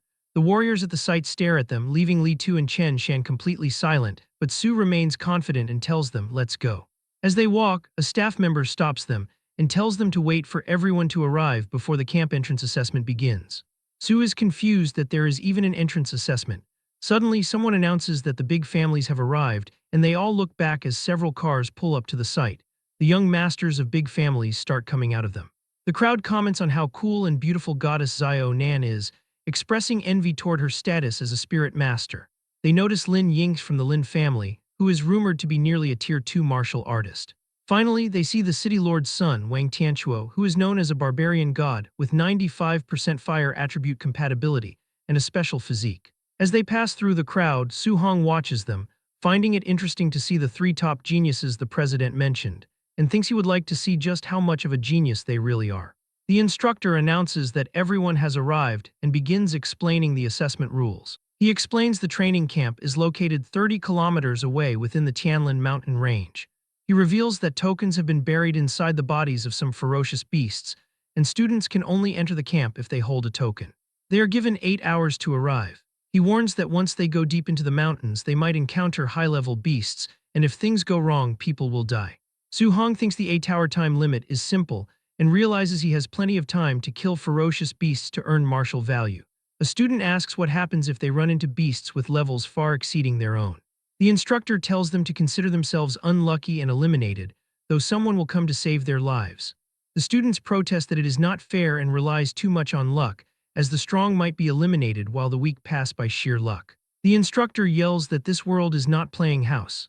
He asks if they will protest it being unfair when they reach the All Heavens battlefield after 10 years of cultivation, only to be slapped to death by a passing expert. He tells them that if they do not want to encounter high-tier beasts, they must act with caution, explaining that the rules of the battlefield involve avoiding risk, bullying the weak with strength, and fighting many against few. Another agrees, saying those afraid of death should quit early to save them from wasting time, calling them a bunch of trash. The first student tells him to say that again, and the second student calls him a coward to his face, telling him to make a move and watch as he cripples him. The instructor declares that while violence is prohibited in the camp, they will not interfere once the students enter the mountains. They can snatch tokens or beat someone up as they please. They glare at each other with hostility. Su-hong observes that the training camp is cruel for encouraging them to fight one another, thinking that under these rules, over half of the people will probably be eliminated. He considers the idea that if he fights these people, he will be able to obtain heaps of martial value. The instructor tells them to cut the crap and announces the assessment begins, ordering everyone to get out. The students immediately charge toward the forest. The two students who were arguing continue their fight in the woods, exchanging frantic blows. Su-hong watches from a tree branch, having wanted to see the combat power of these geniuses. He thinks it is far less impressive than the rumors and notes that even if he defeats them, he will not gain much martial value. He decides he should hurry up and hunt a few more high-level ferocious beasts instead. The two fighters continue to insult each other, calling one another paupers and mocking their hard cultivation, with one telling the other not to compare him to those working-class paupers. Su hears this and becomes angry, thinking he cannot let this delivered martial value slip away. He approaches them and tells them to stop fighting and play with him instead. The students ask if another pauper has arrived and threaten to beat him up too, asking what level he is to dare to break up their fight. Su-hong tells them they misunderstood and suggests they stop fighting each other to join hands and fight him together. Immediately, one of the students charges at him, but Su just kicks him, sending him flying across the area. The second student cannot believe the other lost in a single move and notes how fast Su-hong's footwork is. As he looks back, Su-hong tells the second student it is his turn and delivers a heavy blow to his head. After defeating the guy, Su-hong stands over the fallen warriors and declares that this is the consequence of looking down on ordinary cultivators. At the same time, in the central hall, a man monitoring the second row of screens questions where Su-hong came from. They note he appeared in the middle of a hot-blooded duel and finished both warriors with one-shot attacks. They wonder if the two who got knocked down should count as eliminated. An instructor explains that since neither of them actively requested rescue, the assessment continues. After some time, the second guy groans as he regains consciousness, nodding that it hurts so much.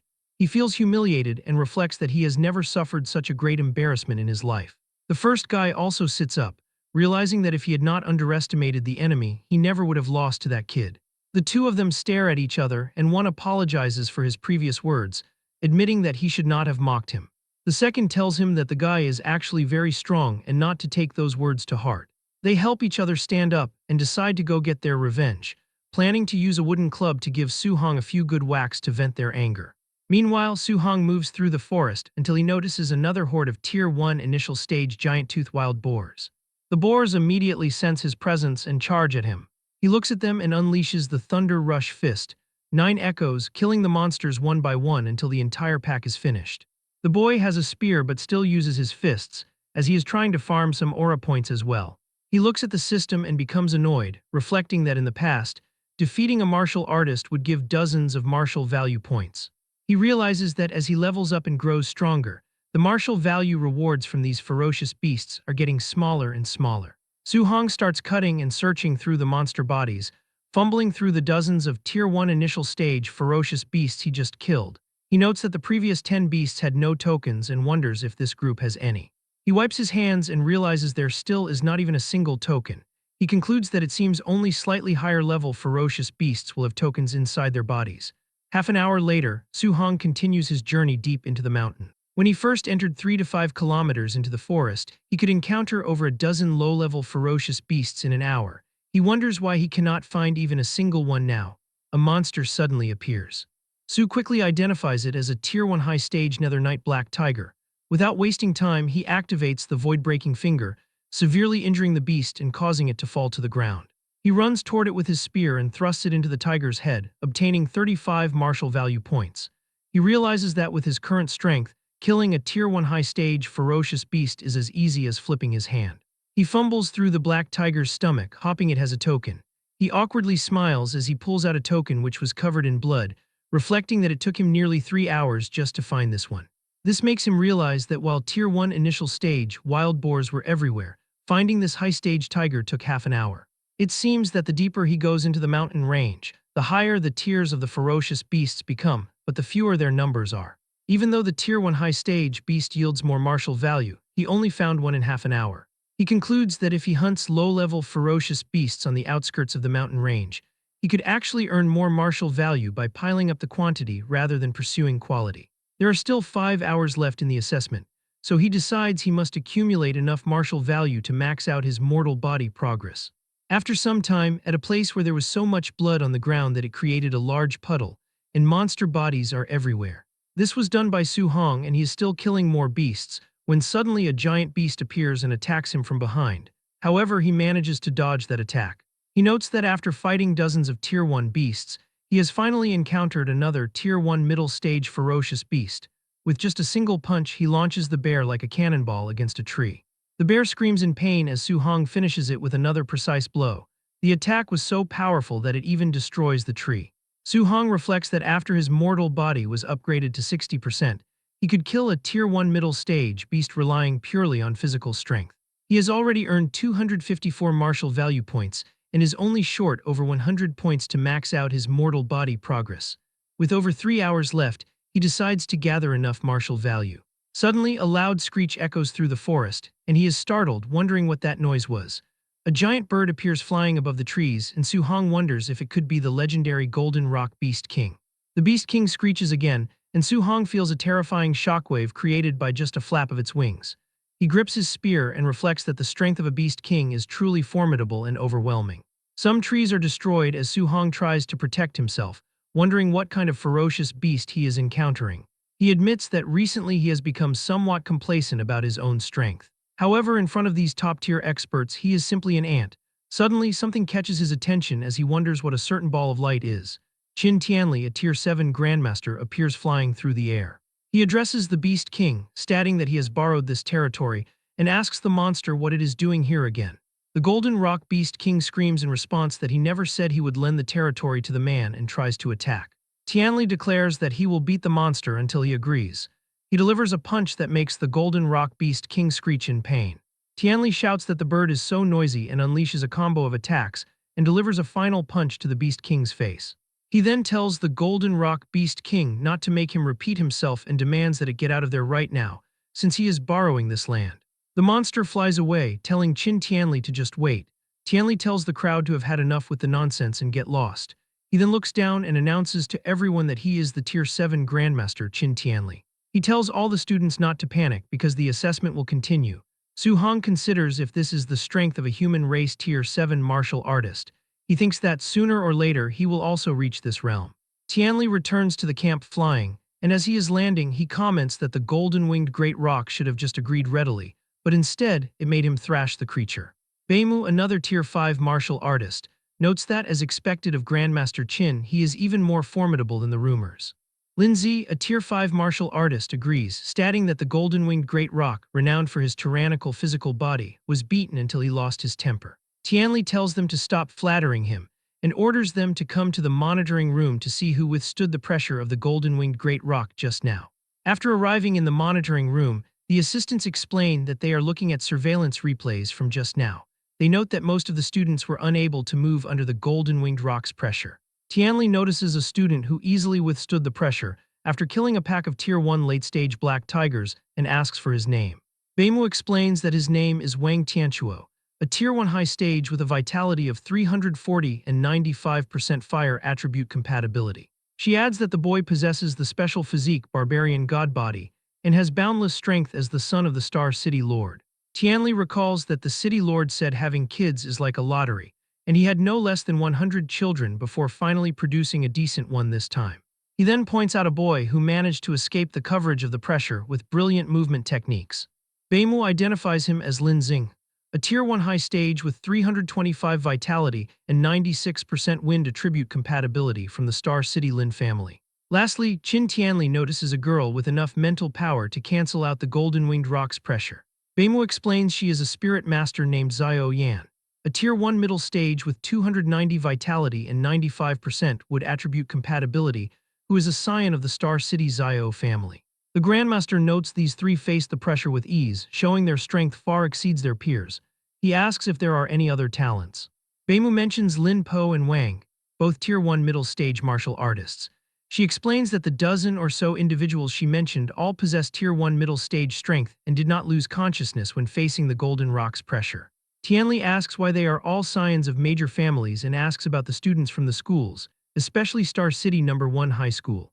Beimu reports that those students are at the Tier 1 initial stage, and only 3 students from No. 1 High School have recently broken through. Tianli tells her to forget it, thinking that Star City is somewhat unworthy of its reputation. Suddenly, Lin Zi shouts to wait and asks what is going on with a certain person. He points to a monitor and notes that, right after experiencing the Golden Rock's pressure, the student actually still has the strength to hunt ferocious beasts. Beimu checks the list and trembles, saying that he is a monster from Star City No. 1 High School. Lindsay tells her not to be so jumpy in front of the Grandmaster and takes the report from her, but he also begins to shake as he reads the report. He stutters as he also calls the student a monster. Tianli notes that they are young and their temperament isn't very steady. He rips off the paper from the report and looks at it. As he does, his eyes go wide and he asks if the kid is human. The Grandmaster looks at Su Hong's file and sees 100% compatibility for all attributes and a special physique. He wonders if there is really such a monster in this world. Tianli becomes extremely excited, thinking this is a rare encounter in a millennium and that he has struck gold. He then stops and asks why Su Hong is only at the Tier 1 initial stage with 123 vitality points. Beimu explains that Su is simultaneously cultivating 7 guidance techniques.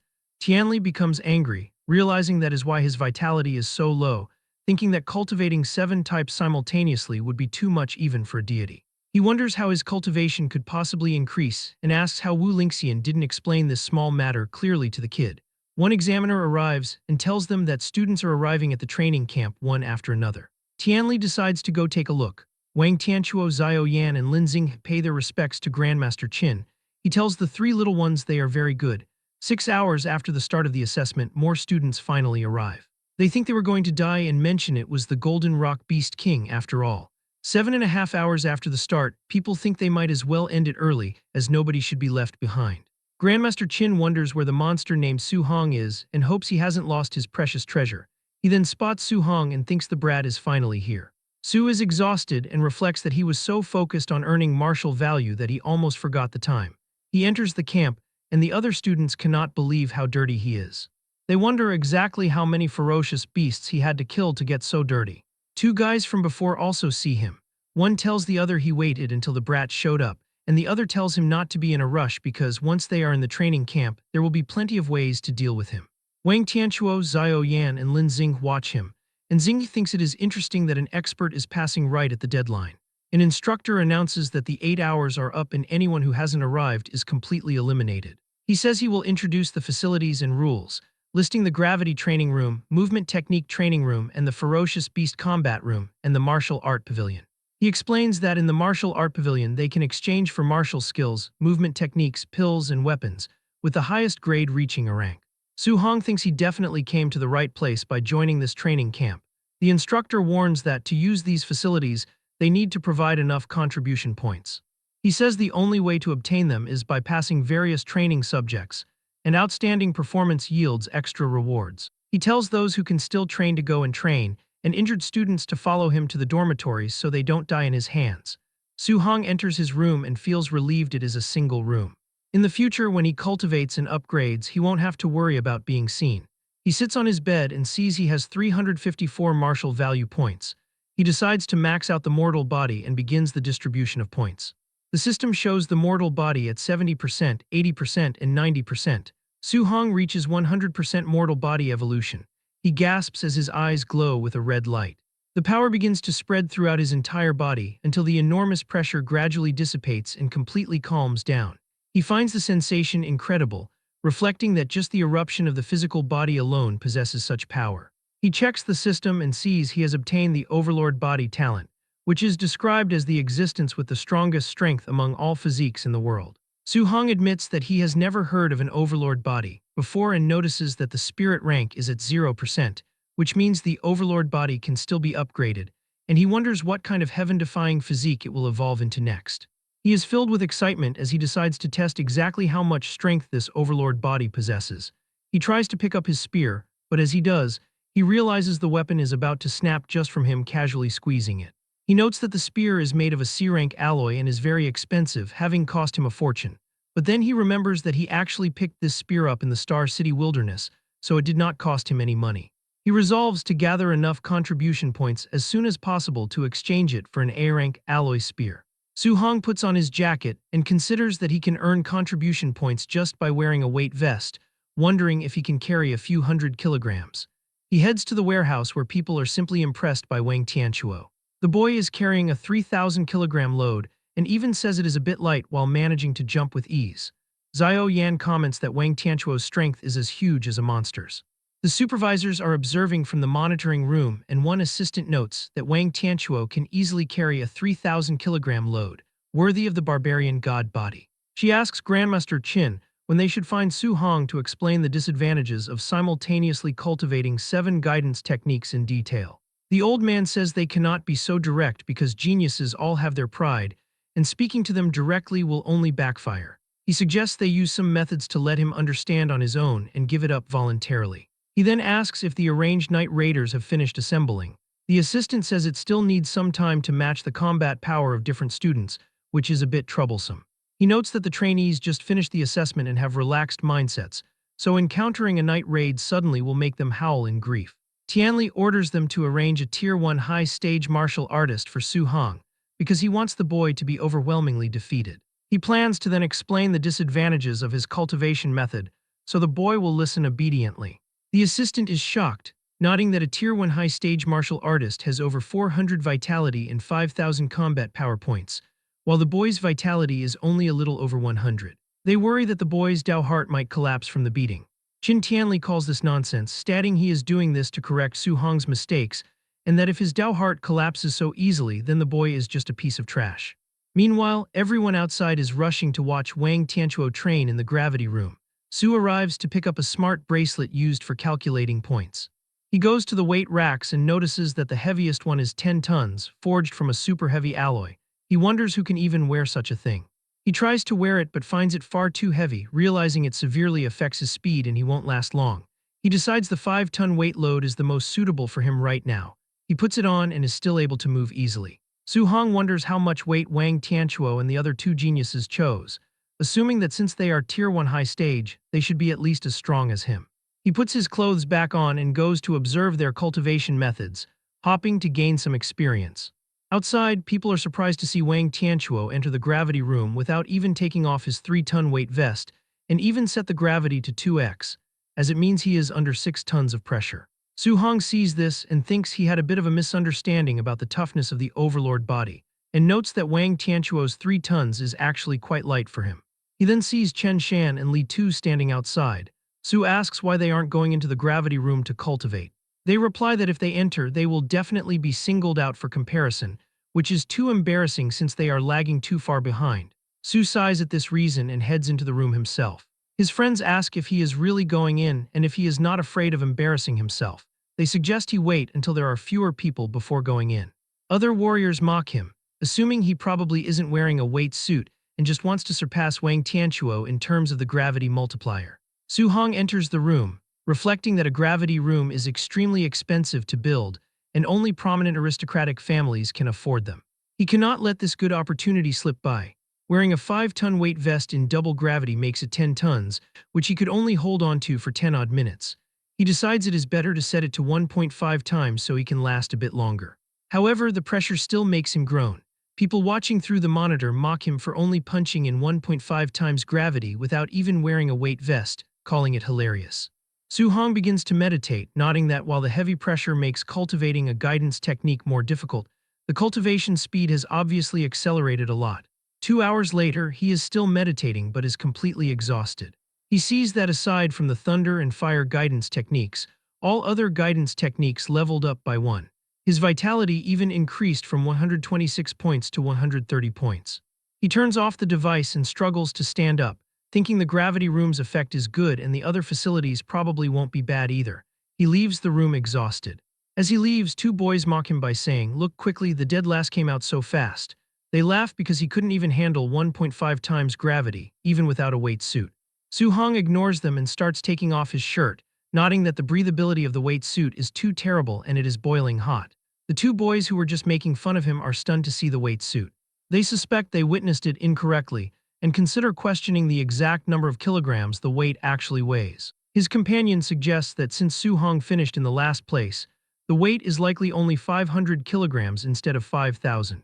He believes it was something so heavy that it looked like torture for the boy, but it still proves that Su-hong is not entirely weak. They remark that regardless of his effort, he does not compare to Wang Tianchuo at all. At that moment, the crowd begins shouting as Wang Tianchuo exits the room, having withstood 6 tons of heavy pressure for more than 2 hours. They think this is insane, as his physical body strength is definitely number 1 in the training camp. They note that if it were them, they would barely be able to handle a 500-kilogram weight for half an hour. Wang Tianchuo throws the weight on the ground, and the impact leaves everyone in the camp shocked by the heavy thud. He feels relieved, nodding that he finally feels relaxed and light again. His partner admits that he is inferior in terms of strength and asks if they should go to the movement technique room to compete. Wang Tianchuo tells him to stop joking, as the other is a practitioner of an A-rank movement technique and possesses the wind attribute, declaring his brain would have to be broken to compete with him.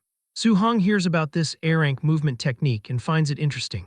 Even though the strength of his overlord body is already immense, he is interested in a movement technique of such a high level. Everyone moves to the movement technique training room and is surprised by Lin Xing, who has set the difficulty to the maximum level of 10, while the others can barely reach level 3. Lin moves so fast that eyes can barely follow him for a second. He still has the spare energy to show off as flower petals emerge from somewhere, leaving the crowd wondering where they came from. Su-hong thinks the movement technique is good, and his system starts making progress on the flying swan startling cloud step, as he immediately begins to imitate the essence of Lin, analyzing the movements every second. Su-hong starts walking, drawing the attention of the crowd. He begins to practice the skill and people cannot believe what he is doing. They wonder if he actually thinks he can learn the flying swan startling cloud step just by watching Lin Xing, laughing loudly because they think an A-rank movement technique could not be so easy to learn. Inside his system space, Su-hong repeats the movement hundreds of times, increasing his proficiency until he finally manages to obtain the flying swan startling cloud step at the basic level. He feels relieved since he has finally learned his first A-rank movement technique. However, he finds Lin Xinghe's movements too flashy and showy, which he finds a bit embarrassing. Since he has never seen a normal version of the flying swan startling cloud step, he realizes he can only learn from Lin for now. Having learned the technique, he knows he no longer needs to train in the movement room and can go straight to the ferocious beast room to obtain martial value and raise his vitality. As he leaves the system space, Su-hong is startled and wonders why everyone is staring at him. While the crowd says his posture was incredibly showy and had the essence of Lin Xinghe, nodding that it was too flashy. He simply cannot believe that he was performing those showy movements in the real world while he was learning them inside the system. Embarrassed, he runs and thinks that he absolutely cannot use Lin Xinghe as a template in the future. As he runs, people beg him to perform the move again, shouting that he was exploding with handsomeness just now. At that moment, he realizes someone is following him. The duo from before have finally found him and are seeking revenge. They notice he is heading to the ferocious beast room and decide to block the door, planning to give him a few vicious blows when he comes out. At the ferocious beast room, Wang Tianchuo asks Xiao Yan if she really wants to compete to see who is number one in the training camp by killing beasts. He asks if she thinks she can beat his barbarian god body by relying on spiritual telekinesis, accusing her of underestimating him, but she retorts that he is the one underestimating the power of a spirit master. Su-hong watches and thinks it is interesting to see a spirit master's fighting method since he has never seen one in person, so he decides to watch first and earn martial value later. On the big screen, he sees her floating out of thin air, which surprises him because walking on air is a method only grandmasters possess, and he wonders if a spirit master can do that. She gathers energy in her hand and fires streams of flowing light that simultaneously kill 3 Tier 1 high-stage black tigers. Su-hong finds this incredible but wonders what those rays of light are. At that moment, a much larger tiger roars and attacks from behind, but she uses spiritual telekinesis to forcibly bind and control it in the air. She then uses her power again and kills the tiger. Su-hong realizes those streaks of flowing light were actually daggers. He notes that every spirit master is ridiculously strong and can easily crush ordinary martial artists. Suddenly, someone shouts, questioning what the deal is with the giant sword they are seeing. Xiao Yan materializes a massive weapon and with a single strike cuts a giant python beast in half. Su-hong is shocked by the power, nodding she was not holding a weapon before and that such a huge blade must weigh several tons. Lin Xinghe appears and says this is a martial skill belonging to spirit masters that is as high as A-rank. The crowd is amazed as they have never heard of such a thing. Since Lin and Xiao have A-rank martial skills, they soon deduce that Wang Tianchuo must also have an offensive A-rank technique. Lin confirms that Wang has an offensive A-rank skill too, while the crowd remarks that they are all monsters. Su-hong is excited that the training camp is crowded with A-rank martial skills and is certain he came to the right place. Wang Tianchuo also kills high-level beasts, blowing them up with one punch. When one guy asks what skill Wang used, another replies, "What martial skill? This is just his pure physical strength."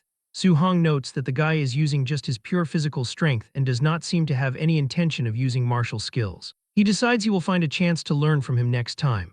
Right now, he wants to become a spirit master, but his spirit stat is only 26.5. He notes that one needs to exceed 100 points to become a spirit master, so he is still short 73.5 points.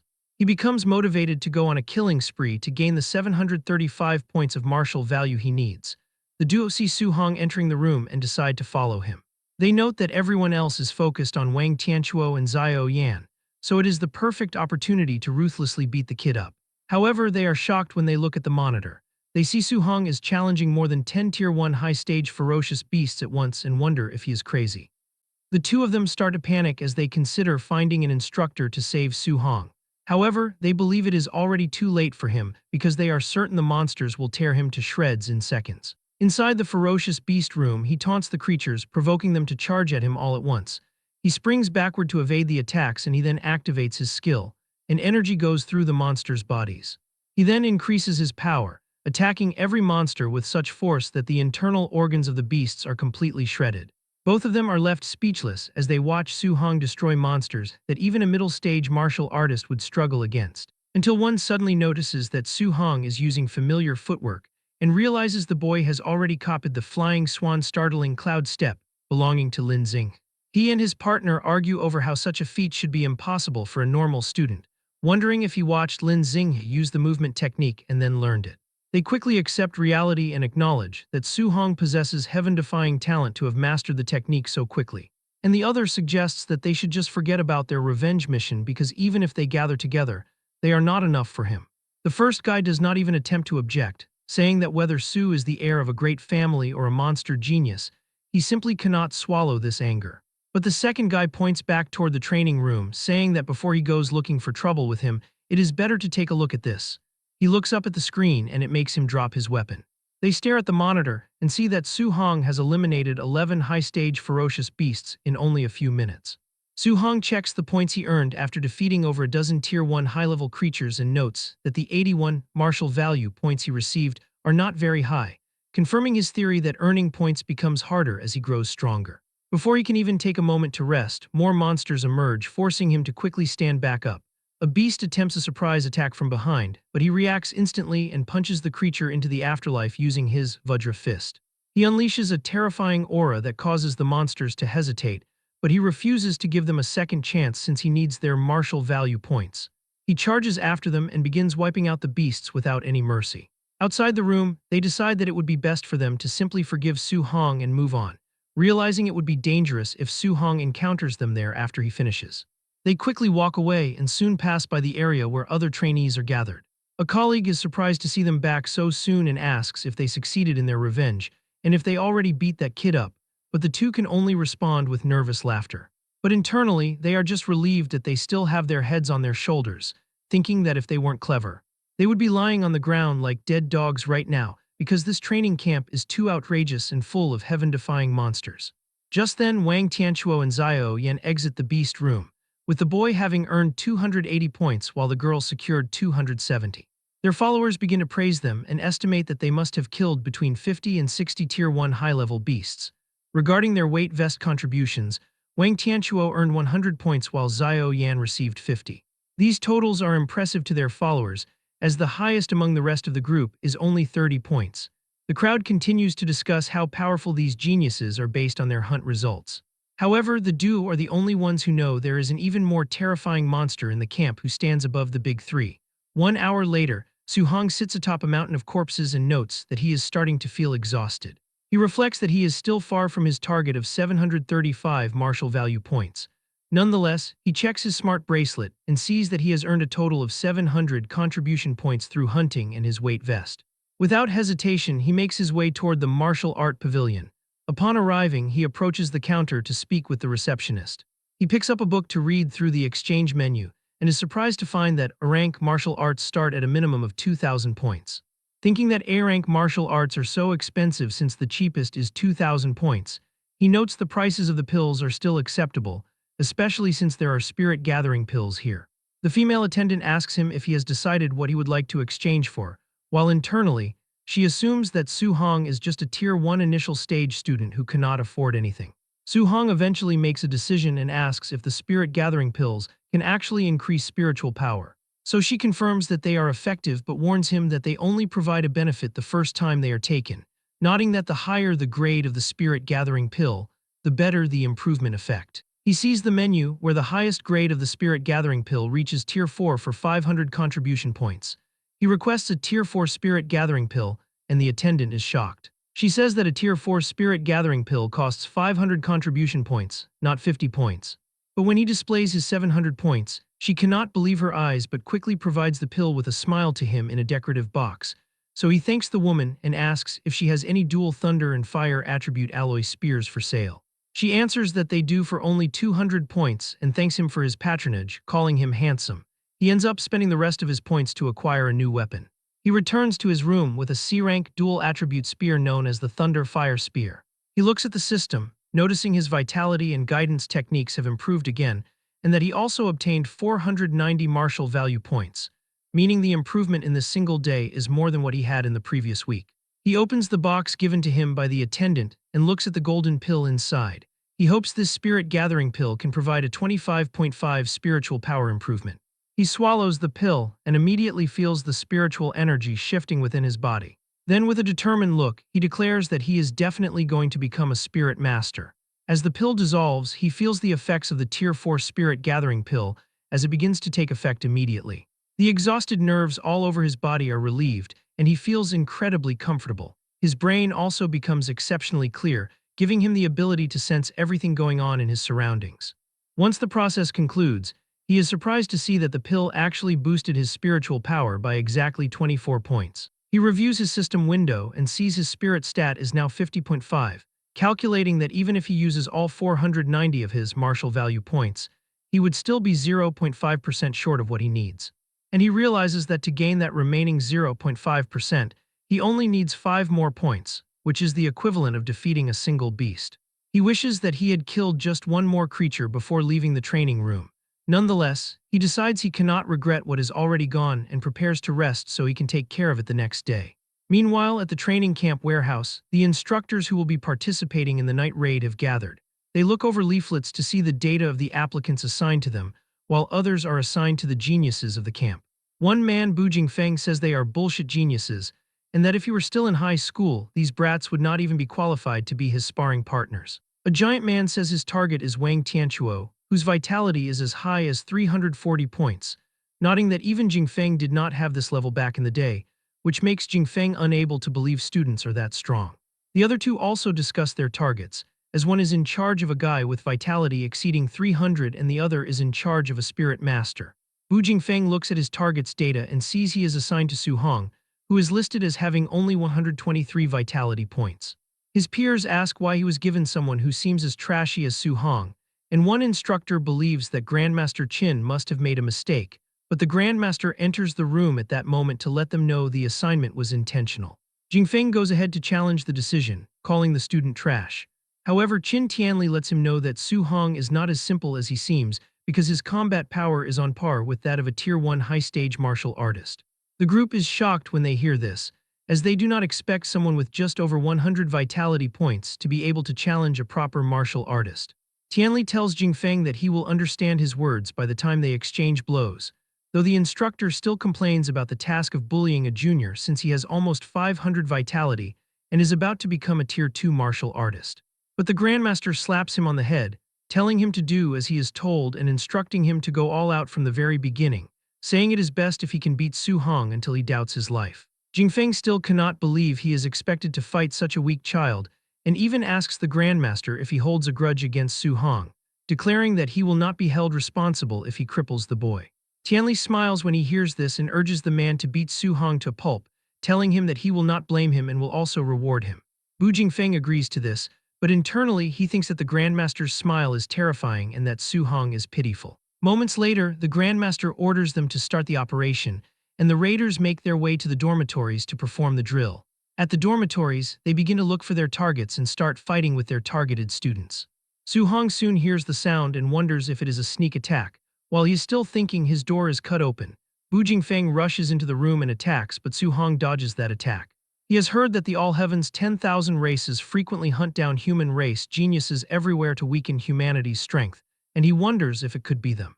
He quickly grabs his Thunder Fire Spear, and while he wonders just how strong this person is, Bu Jingfeng lunges for an attack while boasting about his own strength, telling the boy to count himself unlucky for running into him.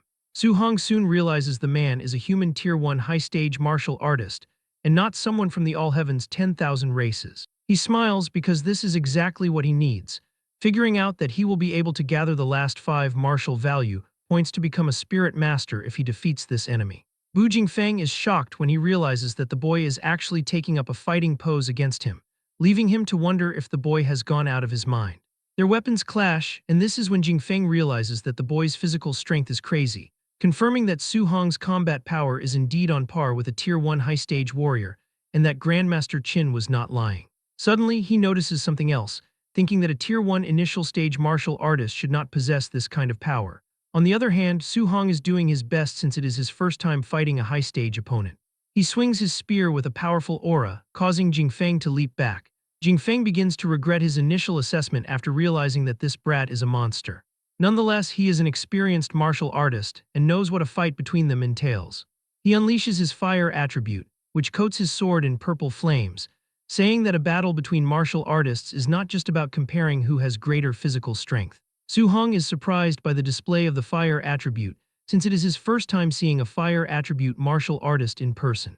Jingfeng lunges toward him while taunting, asking how he plans to handle this B-rank martial art and attacking with a flame slash. Su Hong thinks that this attack might be much stronger than the void-breaking finger, which is also B-rank. And he covers his spear in lightning and blocks the attack, knocking the instructor backward as the impact shatters the wall behind him, leaving him sweating. He cannot believe that the boy just blocked his fire martial art simply by externalizing lightning, admitting to himself that the boy is terrifyingly talented, and seeing why Grandmaster Qin told him to go all out. However, he continues to tease him, telling Su Hong that it appears he is bad at thunder attribute spear techniques.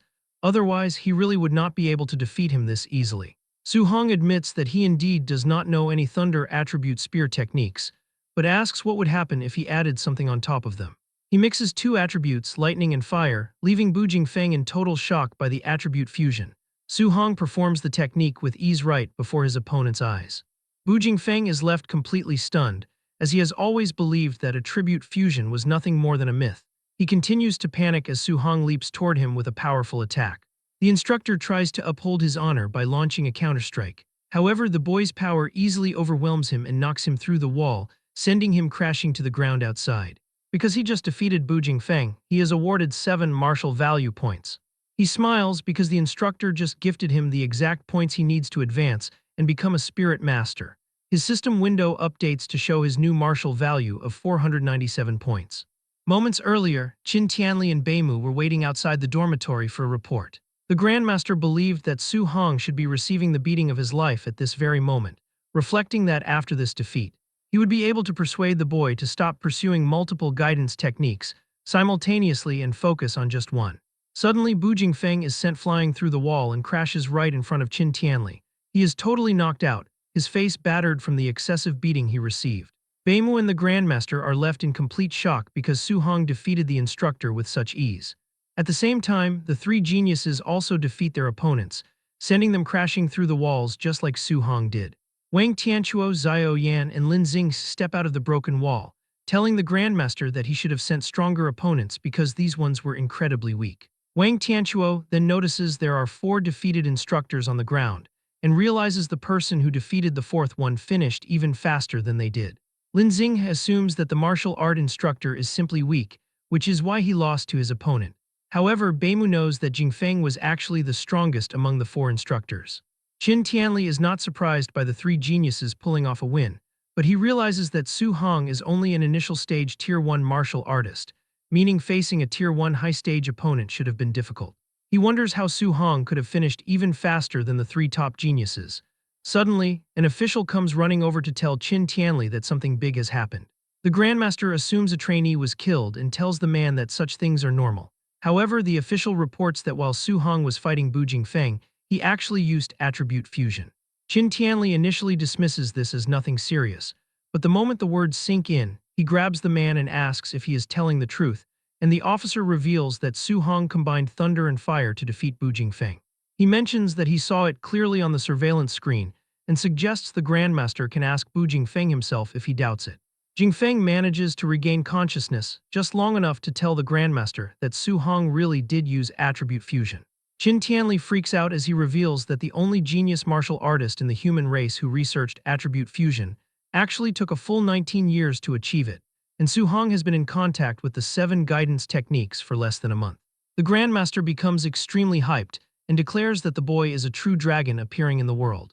Beimu asks Tianli if attribute fusion is really as powerful as he is claiming, so he explains that back then, the martial artist who mastered it was able to suppress 2 Tier 2 fighters while he was still at Tier 1. She then asks why it is not promoted for cultivation if it is so strong. Qin Tianli mentions that research shows the technique is extremely difficult and carries a high probability of crippling one's own cultivation. He tells her that it is considered useless by many because if a martial artist remains stuck at Tier 1 for their entire life, there is no point. However, he is blown away by Su Hong succeeding in less than a month, which proves his level of comprehension is heaven-defying. Because the boy possesses 7 attributes, the Grandmaster realizes the power would be massive if he fuses all of them. He believes that if a monster like this grows up, he could stun the great emperors of the 10,000 races with a single move. His assistants tell him that he is boasting way too much and needs to calm down, noting that fusing 2 attributes is already not easy, so 7 is pure fantasy. Tianli asks them to forget his temporary loss of composure, and says he cannot allow Su Hong to continue cultivating all seven if it delays his breakthrough. He worries that if Su Hong gets stuck fusing attributes and fails to break through, he would become a sinner of the human race. Suddenly, the official mentions that Su Hong also possesses a special physique that allowed his strength to crush Bu Jingfeng, and the Grandmaster berates him for not mentioning something so important earlier. She is shocked because Su Hong has only 120 vitality points, yet his strength crushed an instructor with nearly 500 vitality. Lindsay notes the vitality difference is 4 times, and this strength amplification far exceeds Wang Tianquo's barbarian god body. So Tianli decides that Su Hong's physique might be a heaven-defying existence and plans to organize a competition tomorrow. He wants to comprehensively test Su Hong's combat power and vitality value, ordering his staff to bring Wang Tianquo's group of 3 to spar with Su Hong. He wants to see what happens when a monster like him clashes with the strongest geniuses of the training camp. Inside his wrecked dorm room, Su Hong sits quietly and begins to meditate amidst the debris. He remains completely unbothered by the noise outside as he focuses on his growth. He opens the system and decides to pour all his remaining martial value into his spirit stat in one breath. A brilliant blue aura immediately envelops him as he enters the spirit realm. He closes his eyes to absorb the sensation of this newfound power, reflecting on how wonderful it feels. As he tests his abilities, a glowing phantom fist materializes. He reflects that controlling it feels somewhat unusual, much like suddenly growing a third arm. He checks his system interface and observes that his spirit stat has successfully surpassed the 100% mark. He is curious about how this works in reality and turns his attention toward his bed. He lifts the furniture effortlessly with just a single thought. Excitement fills his face as he rises other things into air alongside his spear. He realizes that he can now walk on air and execute telekinetic attacks, just like Xiao Yan. He determines that he must learn the rank spirit martial art from her and the offensive rank technique belonging to Wang Tianquo. Early the next morning, an urgent announcement orders everyone to gather within 1 minute, warning that any delay will result in a deduction of contribution points. Trainees rush downstairs in a frantic hurry while complaining about the intense schedule. They note that they have already endured the entry assessment, weighted training, and a surprise night raid in just a single day. They all gather at ground. Su Hong is also there stretching as if the events of the previous night had no impact on him. An instructor stands before the group and tells them they have done well to make it, as he expected many would be too battered to stand. One disgruntled trainee argues that he only lost because of a cheap sneak attack, claiming he didn't even have time to put on his underpants, and complains that the raider deliberately aimed for his crotch. Instructor asks sarcastically if he expected an assassin from the All Heaven's 10,000 races to wait for him to put on his underpants before striking. The other students laugh loudly and begin calling the trainee bro underpants from then on. From where he stands, Su Hong agrees with instructor's point about real combat, though he understands why everyone is disgruntled. Instructor announces that there will be a comprehensive test today to give everyone a fair chance to perform. He explains that the system will evaluate their vitality, combat power, spirit, strength, speed, and martial skill mastery. Following the test, there will be an actual combat ranking, where the top 10 students will receive different amounts of daily contribution point rewards. Wang Tianquo, Xiao Yan, and Lin Xing listen with total confidence, as they are already considered the top 3. The other trainees immediately grow excited and focus on fighting for the remaining 7 spots. Su Hong wonders what the reward for first place might be. Instructor quiets the crowd and tells them to follow him to the test. He leads them toward a massive warehouse that serves as a temporary testing ground. Inside, the group gathers around a spider-like machine known as the Tier 2 Combat Power Tester. Grandmaster Qin Tianli observes the crowd and notes that Su Hong is hiding among the trainees without standing out at all. A bandaged student standing nearby assumes the Grandmaster is looking at him with high expectations. Su Hong looks at boy and internally thinks that he is wrong about who the target is. He begins to feel uneasy, realizing that he is indeed the focus of Qin Tianli's gaze. Tianli addresses the crowd and announces a new temporary decision. He declares that the person who ranks first in the comprehensive score can choose any rank martial art or movement technique of their choice. The crowd reacts with a massive surge of excitement. They realize that rank skills are not common, as even prominent families only possess a few of them. Wang Tianquo becomes more focused as he considers how rare rank techniques are. Xiao Yan looks confident, eager to choose a skill that complements her abilities. Lin Xinghe remains determined to prove his speed is not useless as long as he obtains a rank martial art.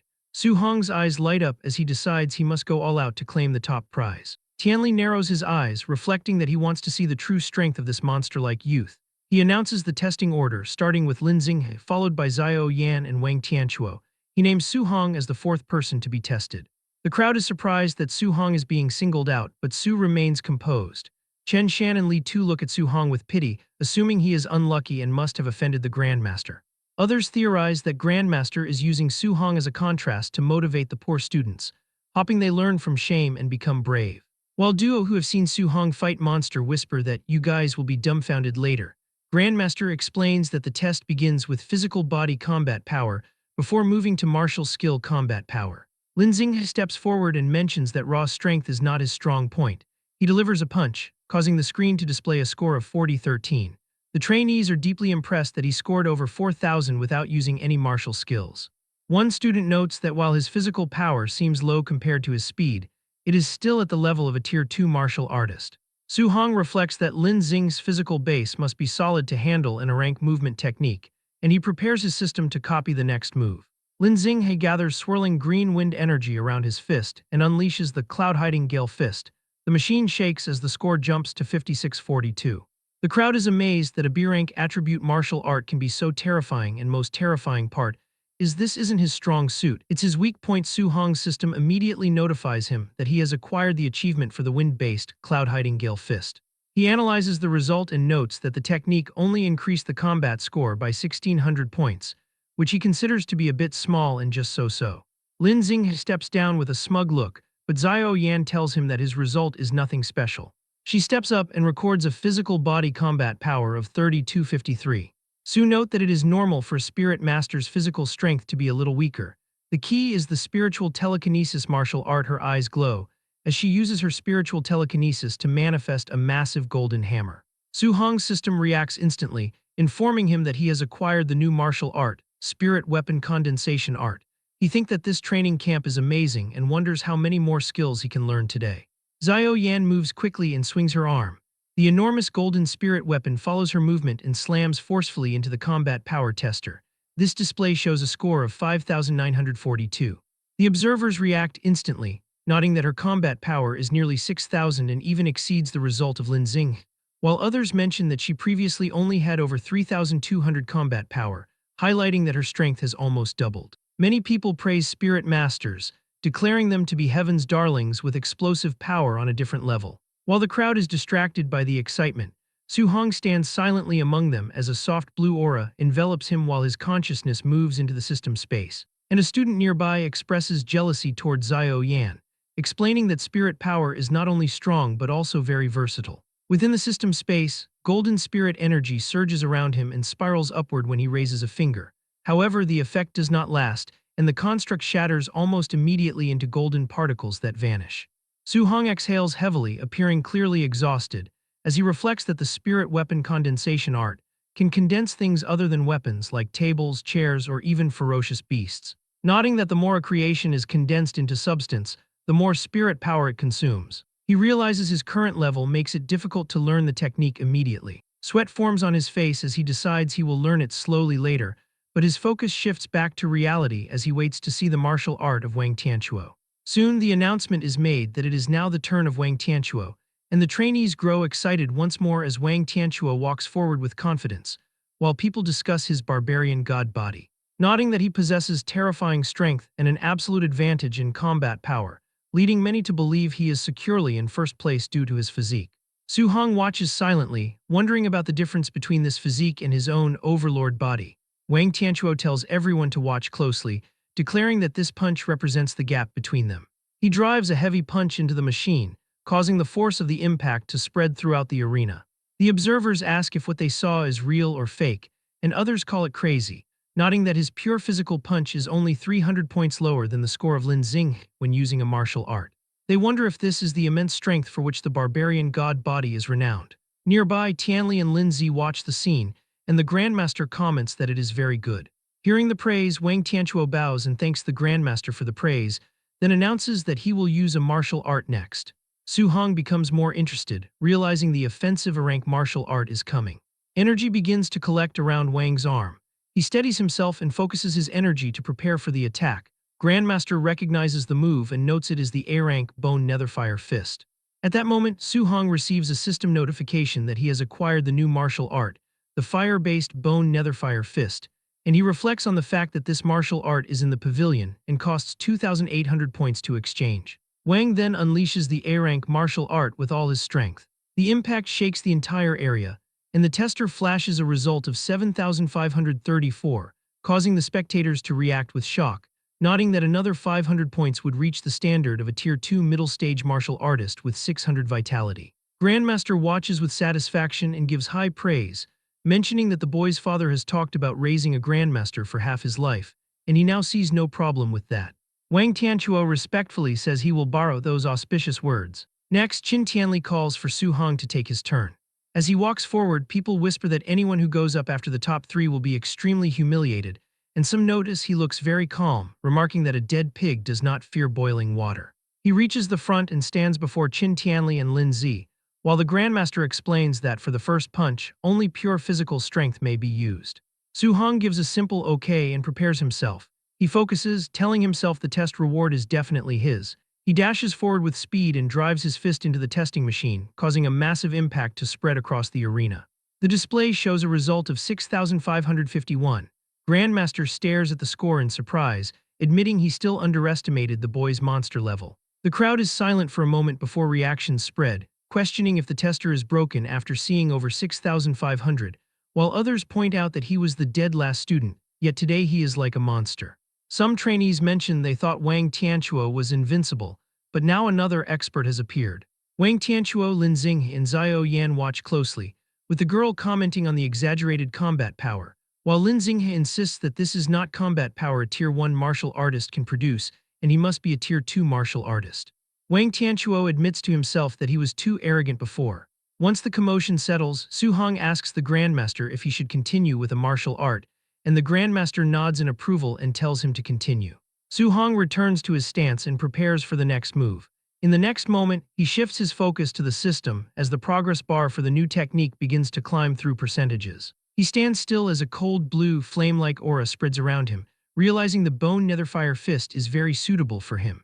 He notes that learning it is much faster than the flying swan startling cloud step, even though both are a rank. Grandmaster Qin watches closely, wondering how high the boy's combat power will go when he uses a martial art, while Lin Zi mentions that Su Hong is from an ordinary family and suggests his martial art should not be high level. But Qin watches him intently and notes that the technique he is executing in his current state is definitely not low level. The system finishes processing, showing 100% completion for the bone netherfire fist at the basic level. A blue netherfire collects around Su Hong's fist, and the crowd notices and wonders if that is the same bone netherfire fist used by Wang Tianchuo, asking how he knows it. Without delay, he steps forward and prepares to release the move, wondering how powerful an A-rank offensive martial art will be. He slams his fist into the machine, and the impact releases a powerful shock wave. Voices rise as people note the power seems even greater than that of Wang Tianchuo and urge everyone to look at the result. The display shows 9,013, and the reaction is immediate, with people shouting that 9,000 matches the standard for a Tier 2 high-stage martial artist. Lin Zi questions whether a Tier 1 initial stage martial artist with 123 vitality should have this combat power, wondering if the data is broken. But Qin Tianli concludes that the boy is a monster. Lin Xing is shocked, explaining that 7,000 matches Tier 2 initial stage, 8,000 matches middle stage, and 9,000 matches high stage, while Xiao Yan adds that the standard for Tier 2 is 500 vitality, meaning he must have hidden his stats, and Wang Tianchuo admits his vitality is not even 400, and says it is not shameful to lose to him. Then the vitality tester displays Su Hong's actual number, 137. The crowd bursts into noise as Wang Tianchuo shouts in shock that it is only 137, while Lin Xinghe wonders if the tester is broken. People start arguing, with some suggesting a digit is missing, and that it should be 1,370, while others point out that this means he really is just a Tier 1 initial stage martial artist. They find it outrageous that 137 vitality can output 9,000 combat power. Su Hong simply walks out of the vitality tester, and Qin Tianli watches him with a serious expression. The Grandmaster steps forward and tells the trainees to stop crowding around, announcing they will proceed with the practical combat test and tournament rankings. He explains the challenge system where students can designate an opponent, adding that if no one dares to challenge a person, they will be first and receive an A-rank martial art reward. At that moment, Lin Xing immediately walks forward and declares that he wants to fight Su Hong. Lin steps forward and points his finger towards Su Hong, declaring his intent to challenge him. He feels smug and confident, reflecting that despite the boy's monstrous combat power, his low vitality remains a critical weakness. He plans to use his superior movement technique to evade attacks and exhaust Su Hong to death. However, Qin Tianli rejects the request for a one-on-one duel. Instead, the Grandmaster proposes that the top three elites face Su Hong together. The trio feels deeply offended by this suggestion.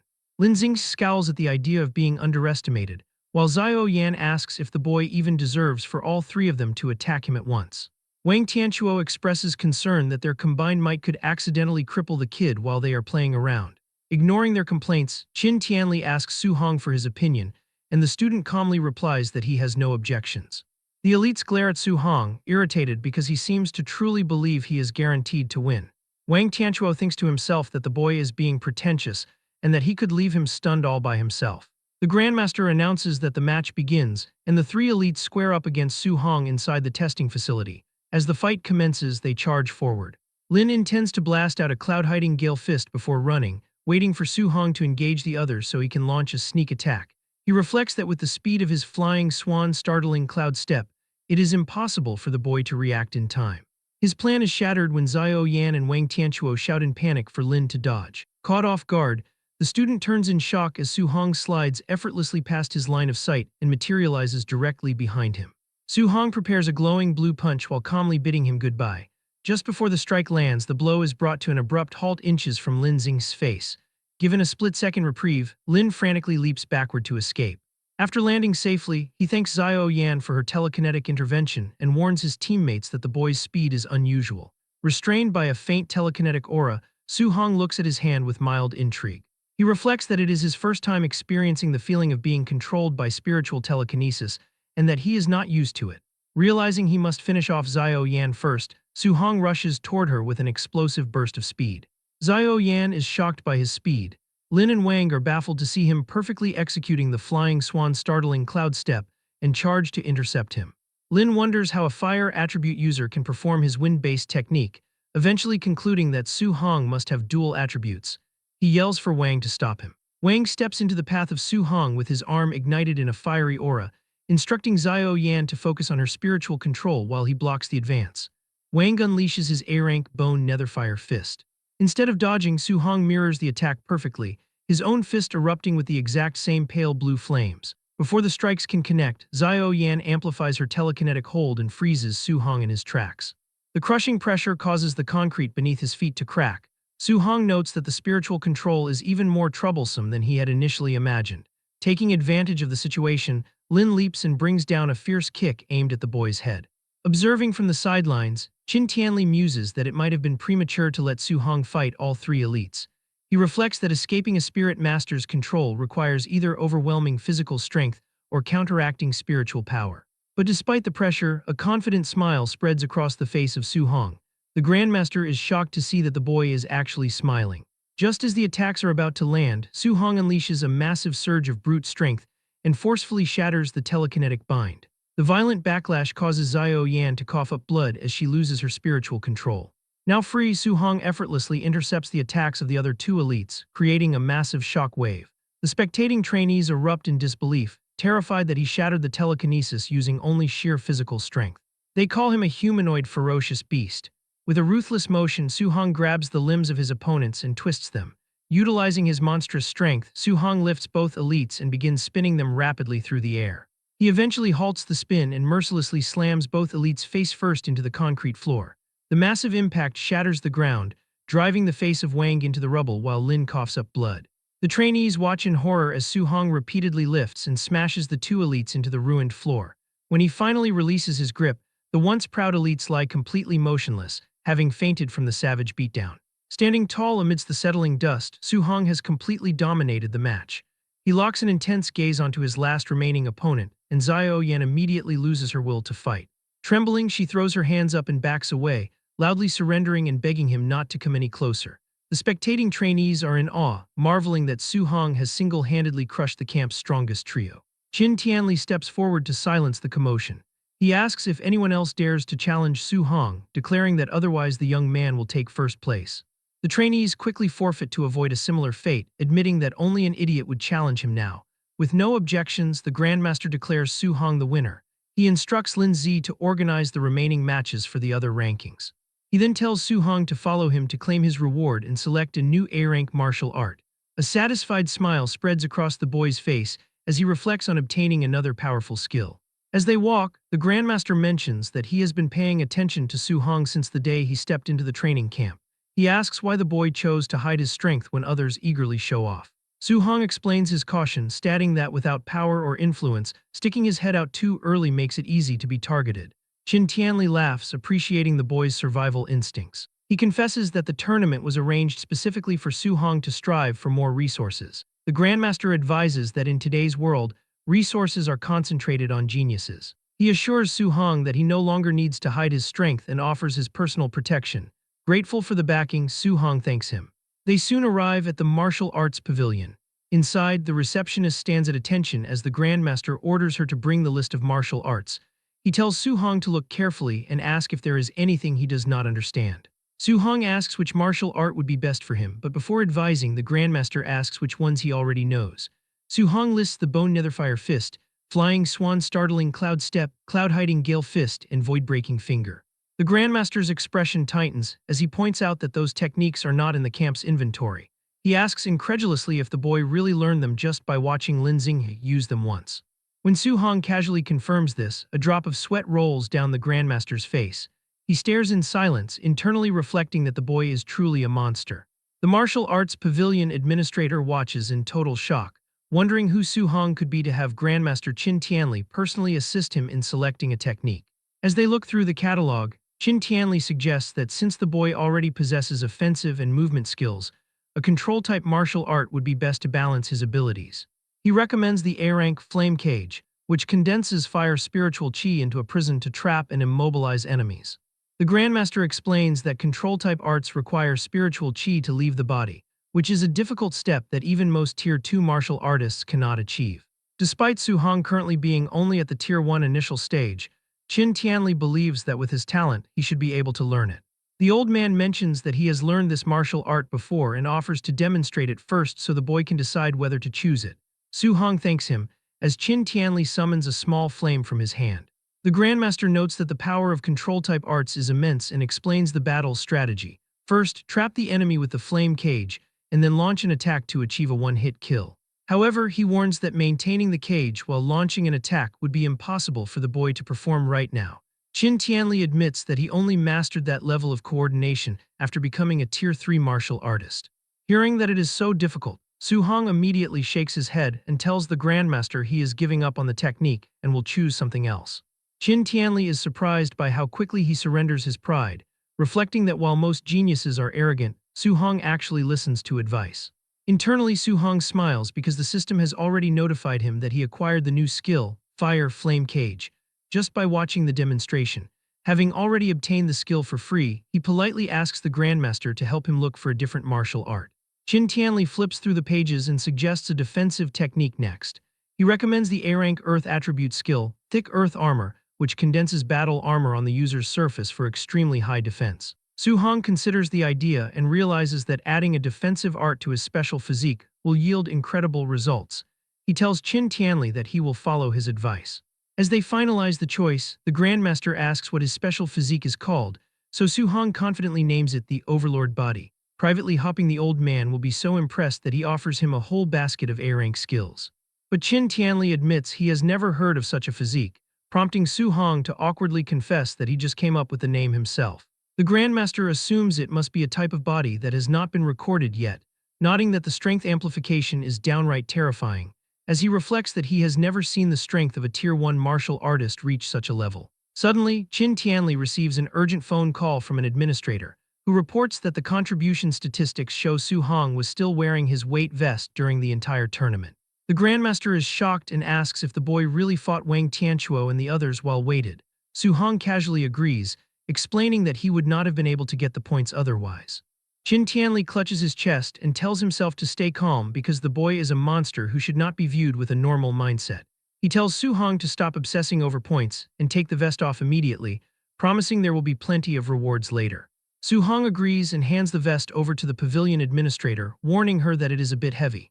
The woman states that she is a dignified Tier 2 martial artist and can handle it, but her eyes widen in shock as she takes the equipment. She immediately drops the vest, which crashes through the wooden floor with a loud boom. The administrator asks how many kilograms it weighs, and Su-hong casually replies that it is 5 tons. Qin Tianli sweats at the realization that a Tier 1 trainee carried that much weight while defeating 3 late-stage geniuses. The Grandmaster puts his arm around the boy and calls him a little monster, stating he has another A-rank martial art in mind to give him. Qin Tianli recalls that Su-hong uses a spear and mentions Grandmaster Zhang Lin of Yang City, who uses an extremely powerful A-rank thunder spear art. He proposes arranging a battle with the rival's student to trick him out of the martial art. Su-hong notes that this is not very nice, but Qin Tianli complains that Jiang Lin constantly mocks his training camp as being full of trash and he wants to mock him back. He tells the boy to go back and prepare, as they will head to Yang City early tomorrow morning. Su-hong returns to his room and is pleased to find the staff has tidied it up.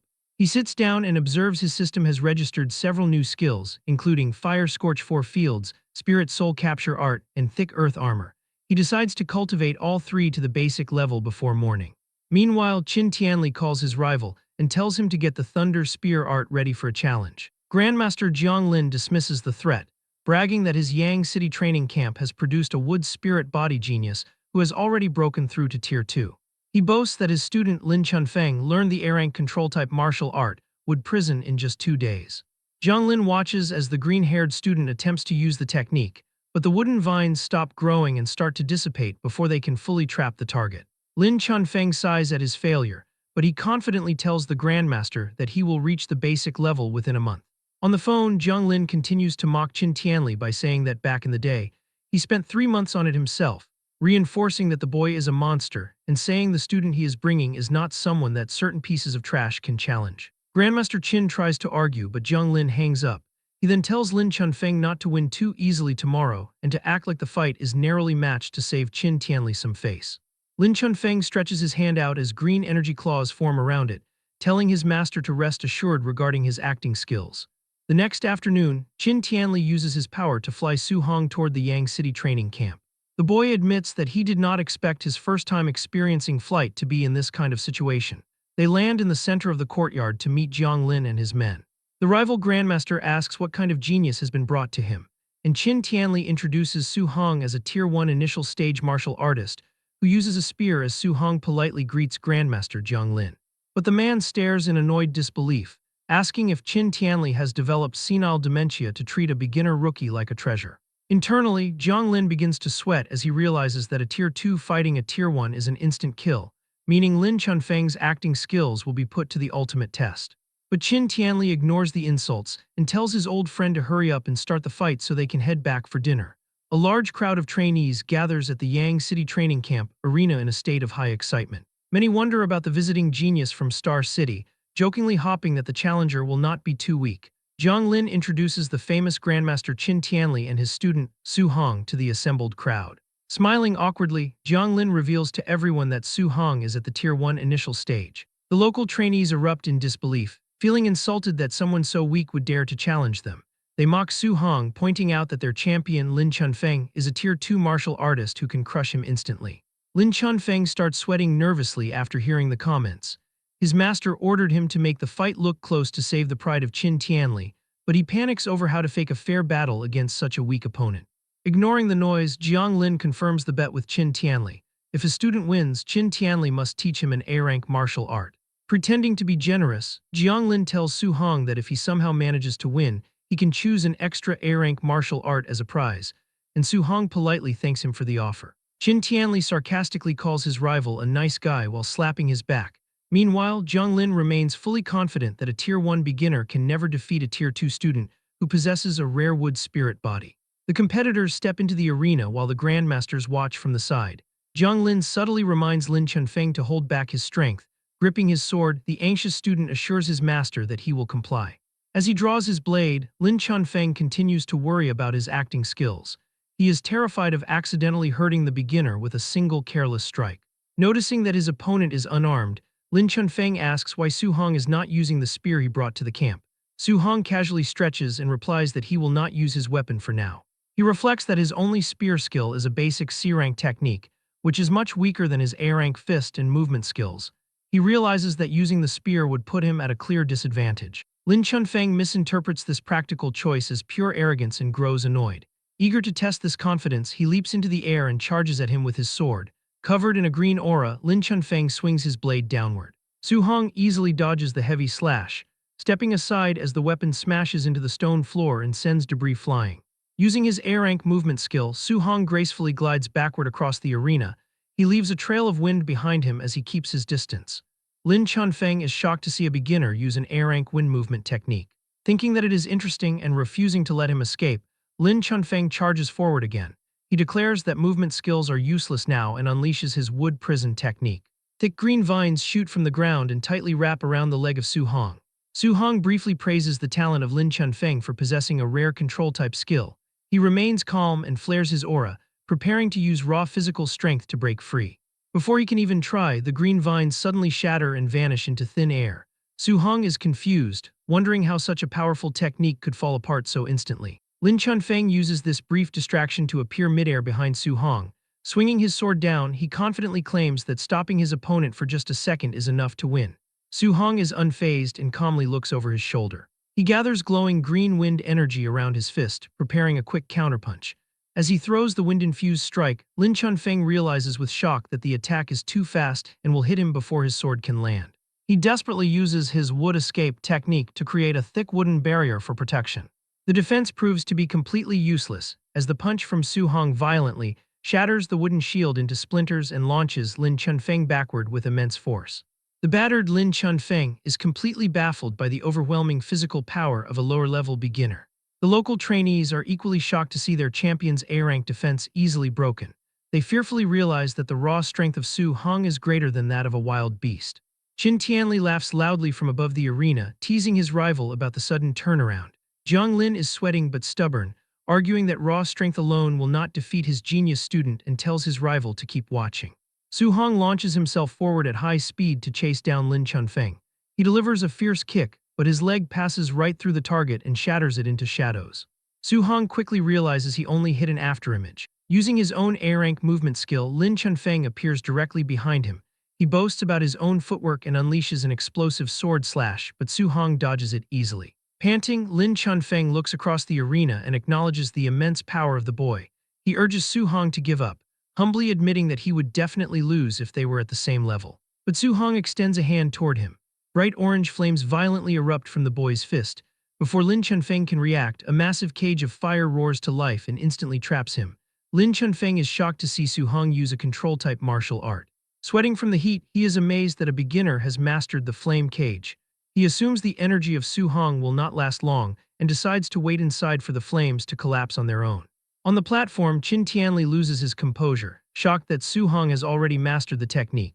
Jiang Lin asks why he is so surprised by a move he supposedly taught his own student, as Qin Tianli awkwardly stammers for an excuse, while Jiang Lin demands to know why a wind attribute student is suddenly using fire. The Grandmaster masks his ignorance by claiming that having multiple elements is not a big deal. Desperate to change the subject, Qin Tianli points back at the fight and Jiang Lin wonders why the cage has not collapsed yet. Su Hong stands calmly outside the cage, gathering a swirling white flame around his fist. Lin Chunfeng stares in horror from inside the prison.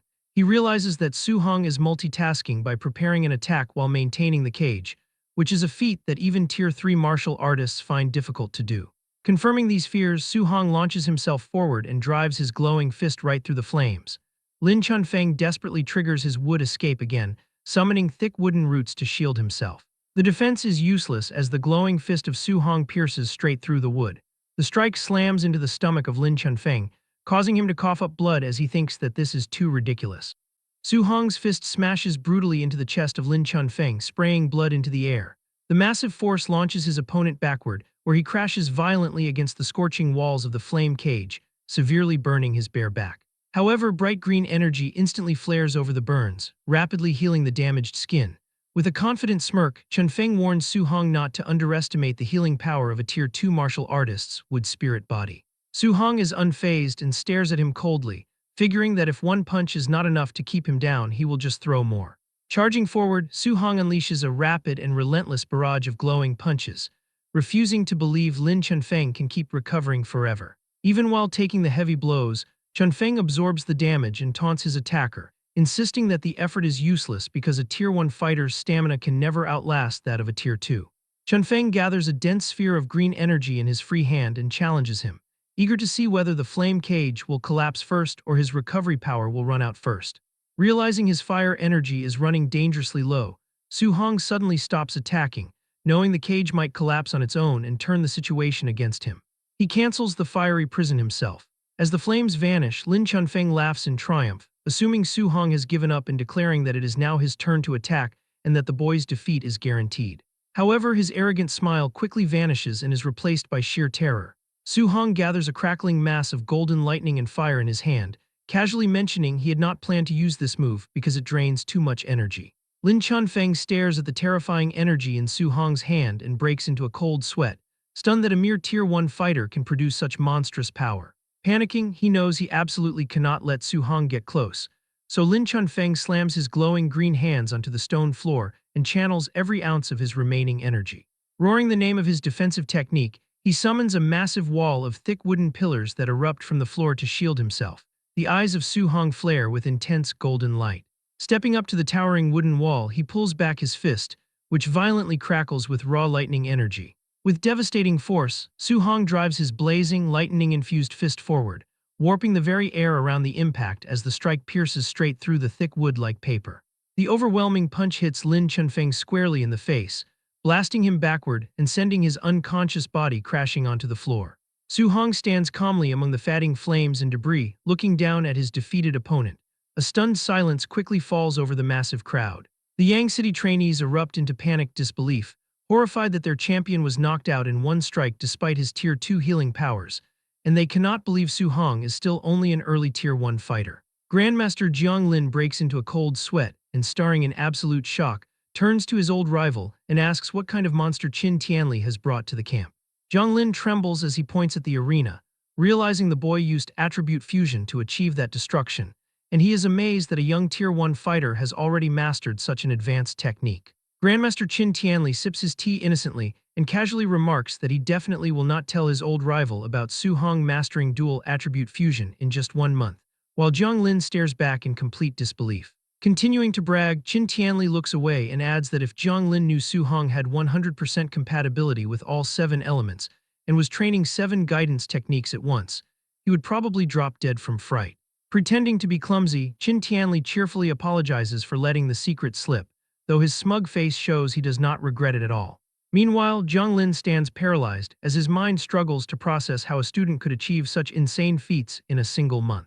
Qin Tianli throws an arm around his dazed rival and brings up their bet, demanding that since Su Hong won the match, Jiang Lin must teach the boy the A-Rank Thunder Spirit Art and his ultimate Palm Thunder, to which Jiang Lin mindlessly agrees. Sometime later, inside a massive dome-shaped training room, Su Hong and Jiang Lin stand across from each other in a high-tech arena while holding practice spears. Jiang Lin stares at the young trainee, still amazed by the monstrous potential of the boy, admitting to himself that he has never met anyone like Su Hong in his entire life. Pushing aside his shock, Jiang Lin introduces the technique he is about to show, an A-Rank Thunder Spear art called the 9 Heaven-Breaking Spears. As blue lightning violently crackles around his grip, Jiang Lin explains that the art has 3 stances, with 3 unique moves in each stance for a total of 9, and he warns that both the destructive power and the difficulty increase heavily with each stance. Noting the extreme difficulty, Jiang Lin says he would normally never teach it to a fighter below Tier 4, yet given the rare talent of Su Hong, he is confident the boy can learn the first stance without issue. Jiang Lin tells Su Hong to watch closely as his eyes glow. He unleashes the first stance, River Overturning, sending a massive wave of pure lightning crashing down vertically through the arena. Moving smoothly to the next attack, Jiang Lin announces the second stance, Sea Inverting. Sweeping his spear, he summons a huge wave of lightning that surges across the arena like a raging ocean. Su Hong grips his own weapon tightly while watching the incredible display, feeling like a tiny boat lost at sea within the simulated storm, knowing even a single stray bolt could completely capsize him. Without pausing, Jiang Lin performs the third stance, Heaven Breaking. He thrusts his spear, releasing a piercing blast of lightning that strikes the center of the room with explosive force. The residual power of that last spear strike whips up a massive and terrifying tornado of swirling electricity. Su Hong observes the fierce storm and realizes the Grandmaster clearly pulled his punch so as not to destroy the room, and even though he feels like a mere ant in front of him right now. The eyes of Su Hong shine with determination as he firmly resolves that in the future, he will also possess such combat power. As the storm finally fades, Zhonglin hands Su Hong a small manual explaining the 9 heaven-breaking spears, telling the trainee to practice on his own first, and offering to answer any questions if he does not understand something. Su Hong respectfully thanks the Grandmaster for his guidance, but Jiang Lin smiles warmly and says there is no need for thanks as he is just honoring the bet. He promises that once Su Hong masters the first stance, he will teach the second martial art, Palm Thunder, casually adding that while the spear art is strong, its power still falls far short compared to his ultimate Palm Thunder. Su Hong holds the manual tightly with excitement, amazed that Palm Thunder could be even more powerful, and resolves to hurry up and learn this spear art. Waving his hand, Jiang Lin turns to leave the dome, mentioning he has matters to discuss with Qin Tianli and promising to return in a bit to see how the practice is going. An hour later, Grandmaster Jiang Lin returns to the training room and asks Su Hong if he has grasped the trick yet, telling the boy there is no need to rush as it usually takes months to learn. However, he stops dead in his tracks as he sees Su Hong surrounded by a massive, swirling vortex of golden lightning. Su Hong then unleashes a powerful, crackling blast of electricity from his spear. As the lightning fades, Su Hong turns to the Grandmaster and actually complains that the spear art is too difficult, mentioning he has only barely reached the basic level for now. He then immediately asks to be taught the ultimate skill, Palm Thunder. Jiang Lin is left completely dumbfounded and wonders if he is looking at the talent of a true monster. Later, as the sun sets over the horizon, Jiang Lin sits outside the dome with a completely blank expression on his face. Grandmaster Qin Tianli approaches and asks why he is dazed, questioning if he has finished teaching the boy Palm Thunder. Still in shock, Jiang Lin simply says he is done and tells Qin Tianli to go see the results for himself. Skeptical, Grandmaster Qin heads toward the door while wondering if his rival is holding back, nodding that Palm Thunder is impossible to learn without hand-in-hand instruction.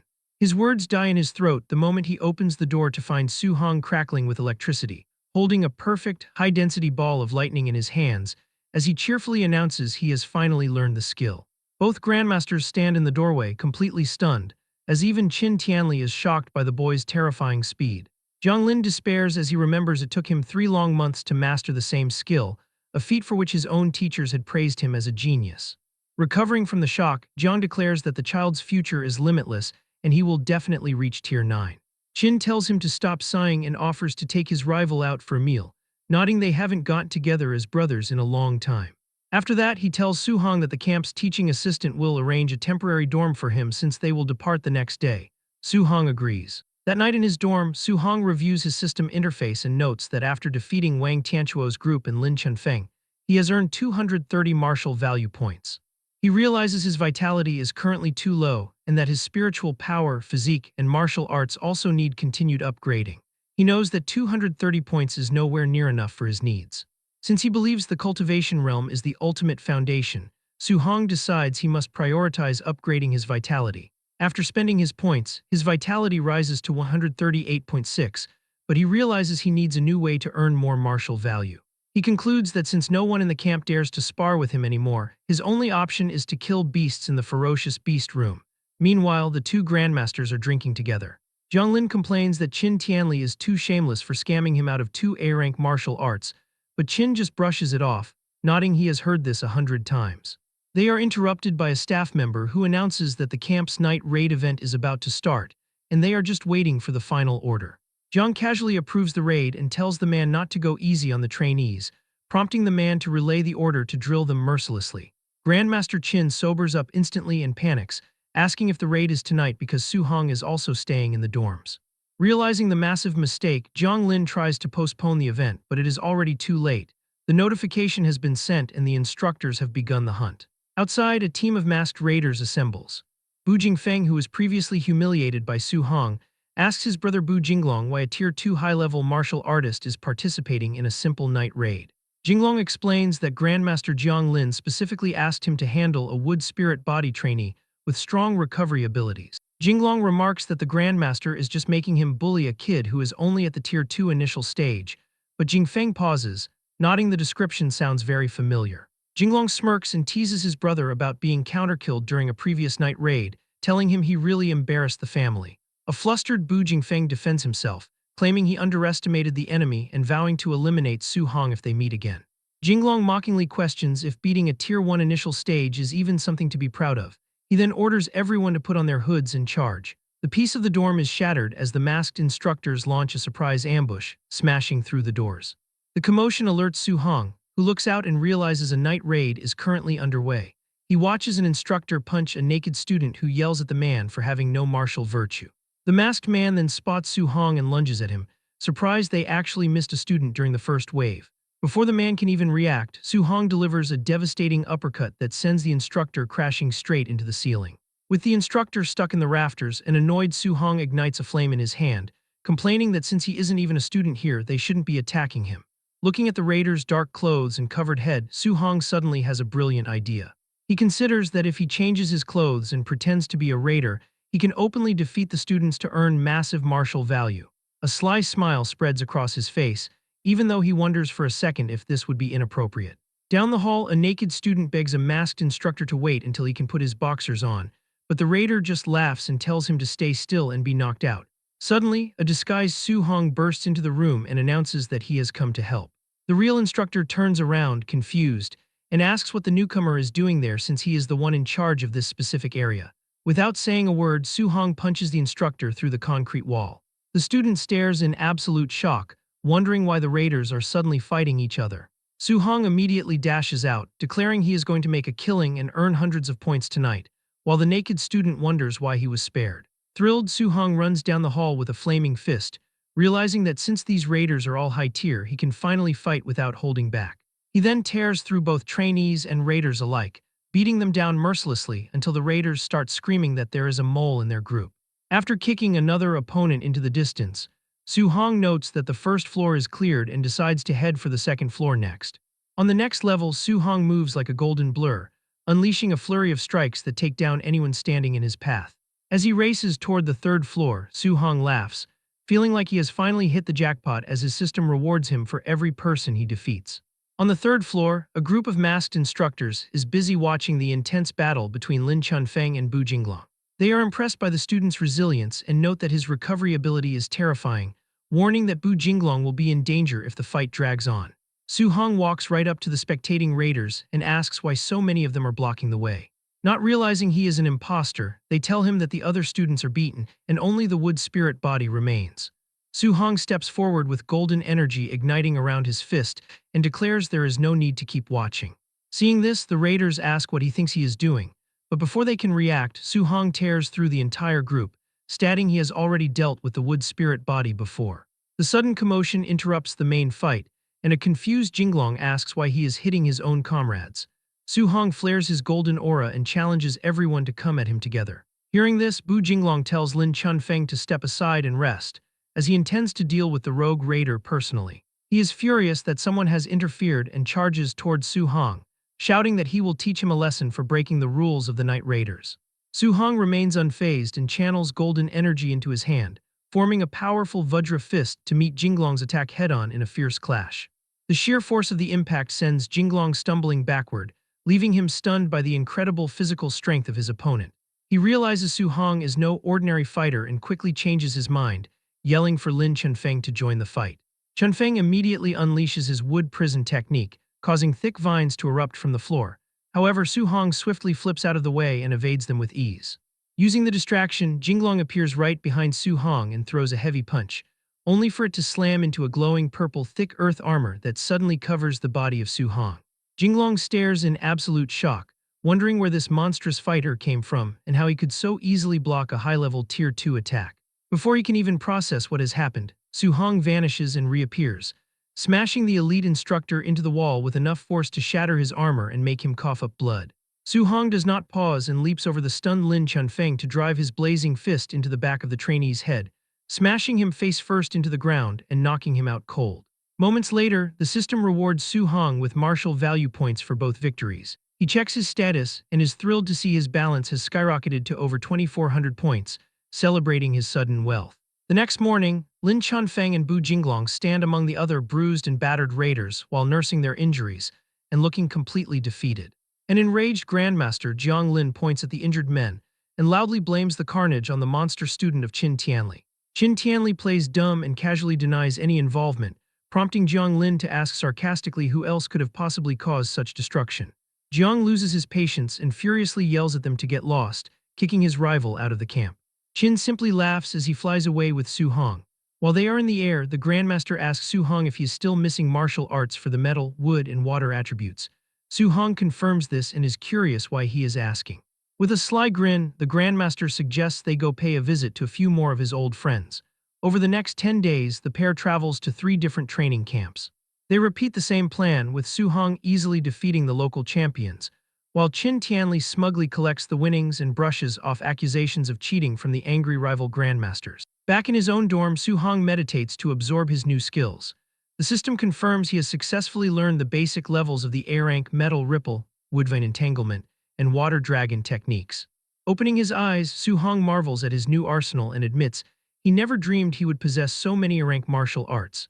Seeing his martial value is now close to 3,000 points, he decides it is finally time to use them to increase his core vitality. Su Hong begins to pour all his accumulated points into his vitality. As the system registers the upgrades, his body surges with intense heat and swells painfully with raw energy. He is sweating heavily from the sudden expansion and realizes he might have added too much at once as his vitality shoots up to 450. As his body slowly returns to normal, a panting Su Hong kneels on the floor. Despite the pain, he is thrilled to realize he is now only 50 points away from breaking through to become a Tier 2 martial artist.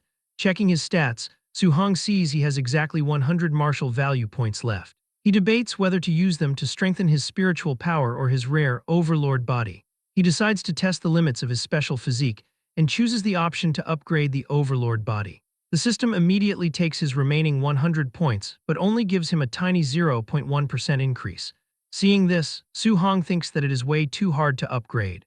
It seems from now on he should prioritize breaking through to Tier 2 martial artist and decides to go to the ferocious beast room to farm some more martial value. Before he can leave, he runs right into Grandmaster Qin Tianli. The Grandmaster asks if Su Hong is still missing a healing martial art, making him sweat nervously as he guesses the old man is planning to hustle another rival camp. A short time later at the Hang City training camp, Grandmaster Wang Qingshan addresses a large group of trainees. He announces a brutal wilderness special training event, where students must survive in the 10,000 Monster Mountain range for 7 days without any outside supplies. Su Hong stands among the local trainees with his spear and listens to the harsh rules. He silently notes that as a provincial capital, the camp of Hang City is filled with real geniuses, and is much tougher than Star City since these trainees can only earn points by killing beasts at or above their own level. When Grandmaster Wang officially starts the training, Su Hong leaps into the dangerous mountain range along with the rest of the Hang City trainees. Watching the students leave, Grandmaster Wang questions the confidence of Qin Tianli and points out that Su Hong has not even reached Tier 2 yet. Qin Tianli simply confirms their bet. If Su Hong wins the survival challenge, Wang Qingshan must teach him an A-rank healing art. In return, he arrogantly promises to teach an A-rank martial art to every single Hang City student that manages to beat Su Hong. Wang Qingshan is amused by this and wonders if his rival can actually afford to make such a promise, reminding him that half the students are already at Tier 2. He then just brushes off the danger and claims that facing the beasts early will be good for the boy. Hearing this, Grandmaster Qin asks with alarm if beasts from the 10,000 races demonic cult have arrived. Wang casually confirms they have but dismisses them as just low-level Tier 2 and Tier 3 creatures. Qin Tianli accuses Wang Qingshan of sending the students to their deaths by making them fight Tier 3 monsters. Wang coldly replies that the war of 10,000 races is incredibly cruel and true powerhouses can only be forged through extreme hardship. The young trainee is already deep in the wilderness and violently cuts the head off a massive wolf beast with a lightning-infused spear strike. Su Hong is eager to test out his new abilities and summons a barrage of golden metal ripple energy beams that pierce through a pack of beasts. He does not pause and then uses his wood attribute to conjure thick, glowing vines of woodvine entanglement to crush a giant snake. As night falls over the mountain range, Su Hong summons a massive water dragon which violently blasts through a fiery beast, showing his complete dominance over the wilderness. He steps into a dark cave past the glowing body of his latest victim and acknowledges the incredible destructive power of his new A-rank martial arts. However, he also notices that his spiritual energy drains far too quickly when he uses them one after another. Standing in the bloody cave, Su Hong checks his system. Seeing he has earned over 500 martial value points and his vitality is maxed out, he decides it is time to push for his Tier 2 breakthrough. Su Hong sits down to meditate and begins channeling his points into his vitality. A fierce fiery aura erupts around him as the system registers the steady upgrades and pushes his body toward its new limits. Meanwhile, deep in the forest, a red-haired cultist grumbles as he patrols the dark woods. He complains about having to check the perimeter in the middle of the night, certain that no one could possibly find their hidden sacrificial grounds in such a remote mountain range. He suddenly stops in his tracks when he notices the freshly killed body of a massive beast lying just outside the dark cave where Su-hong is meditating. He realizes that an intruder has wandered into their territory after all. Standing at the cave entrance, the cultist calls out maliciously to whoever is hiding inside.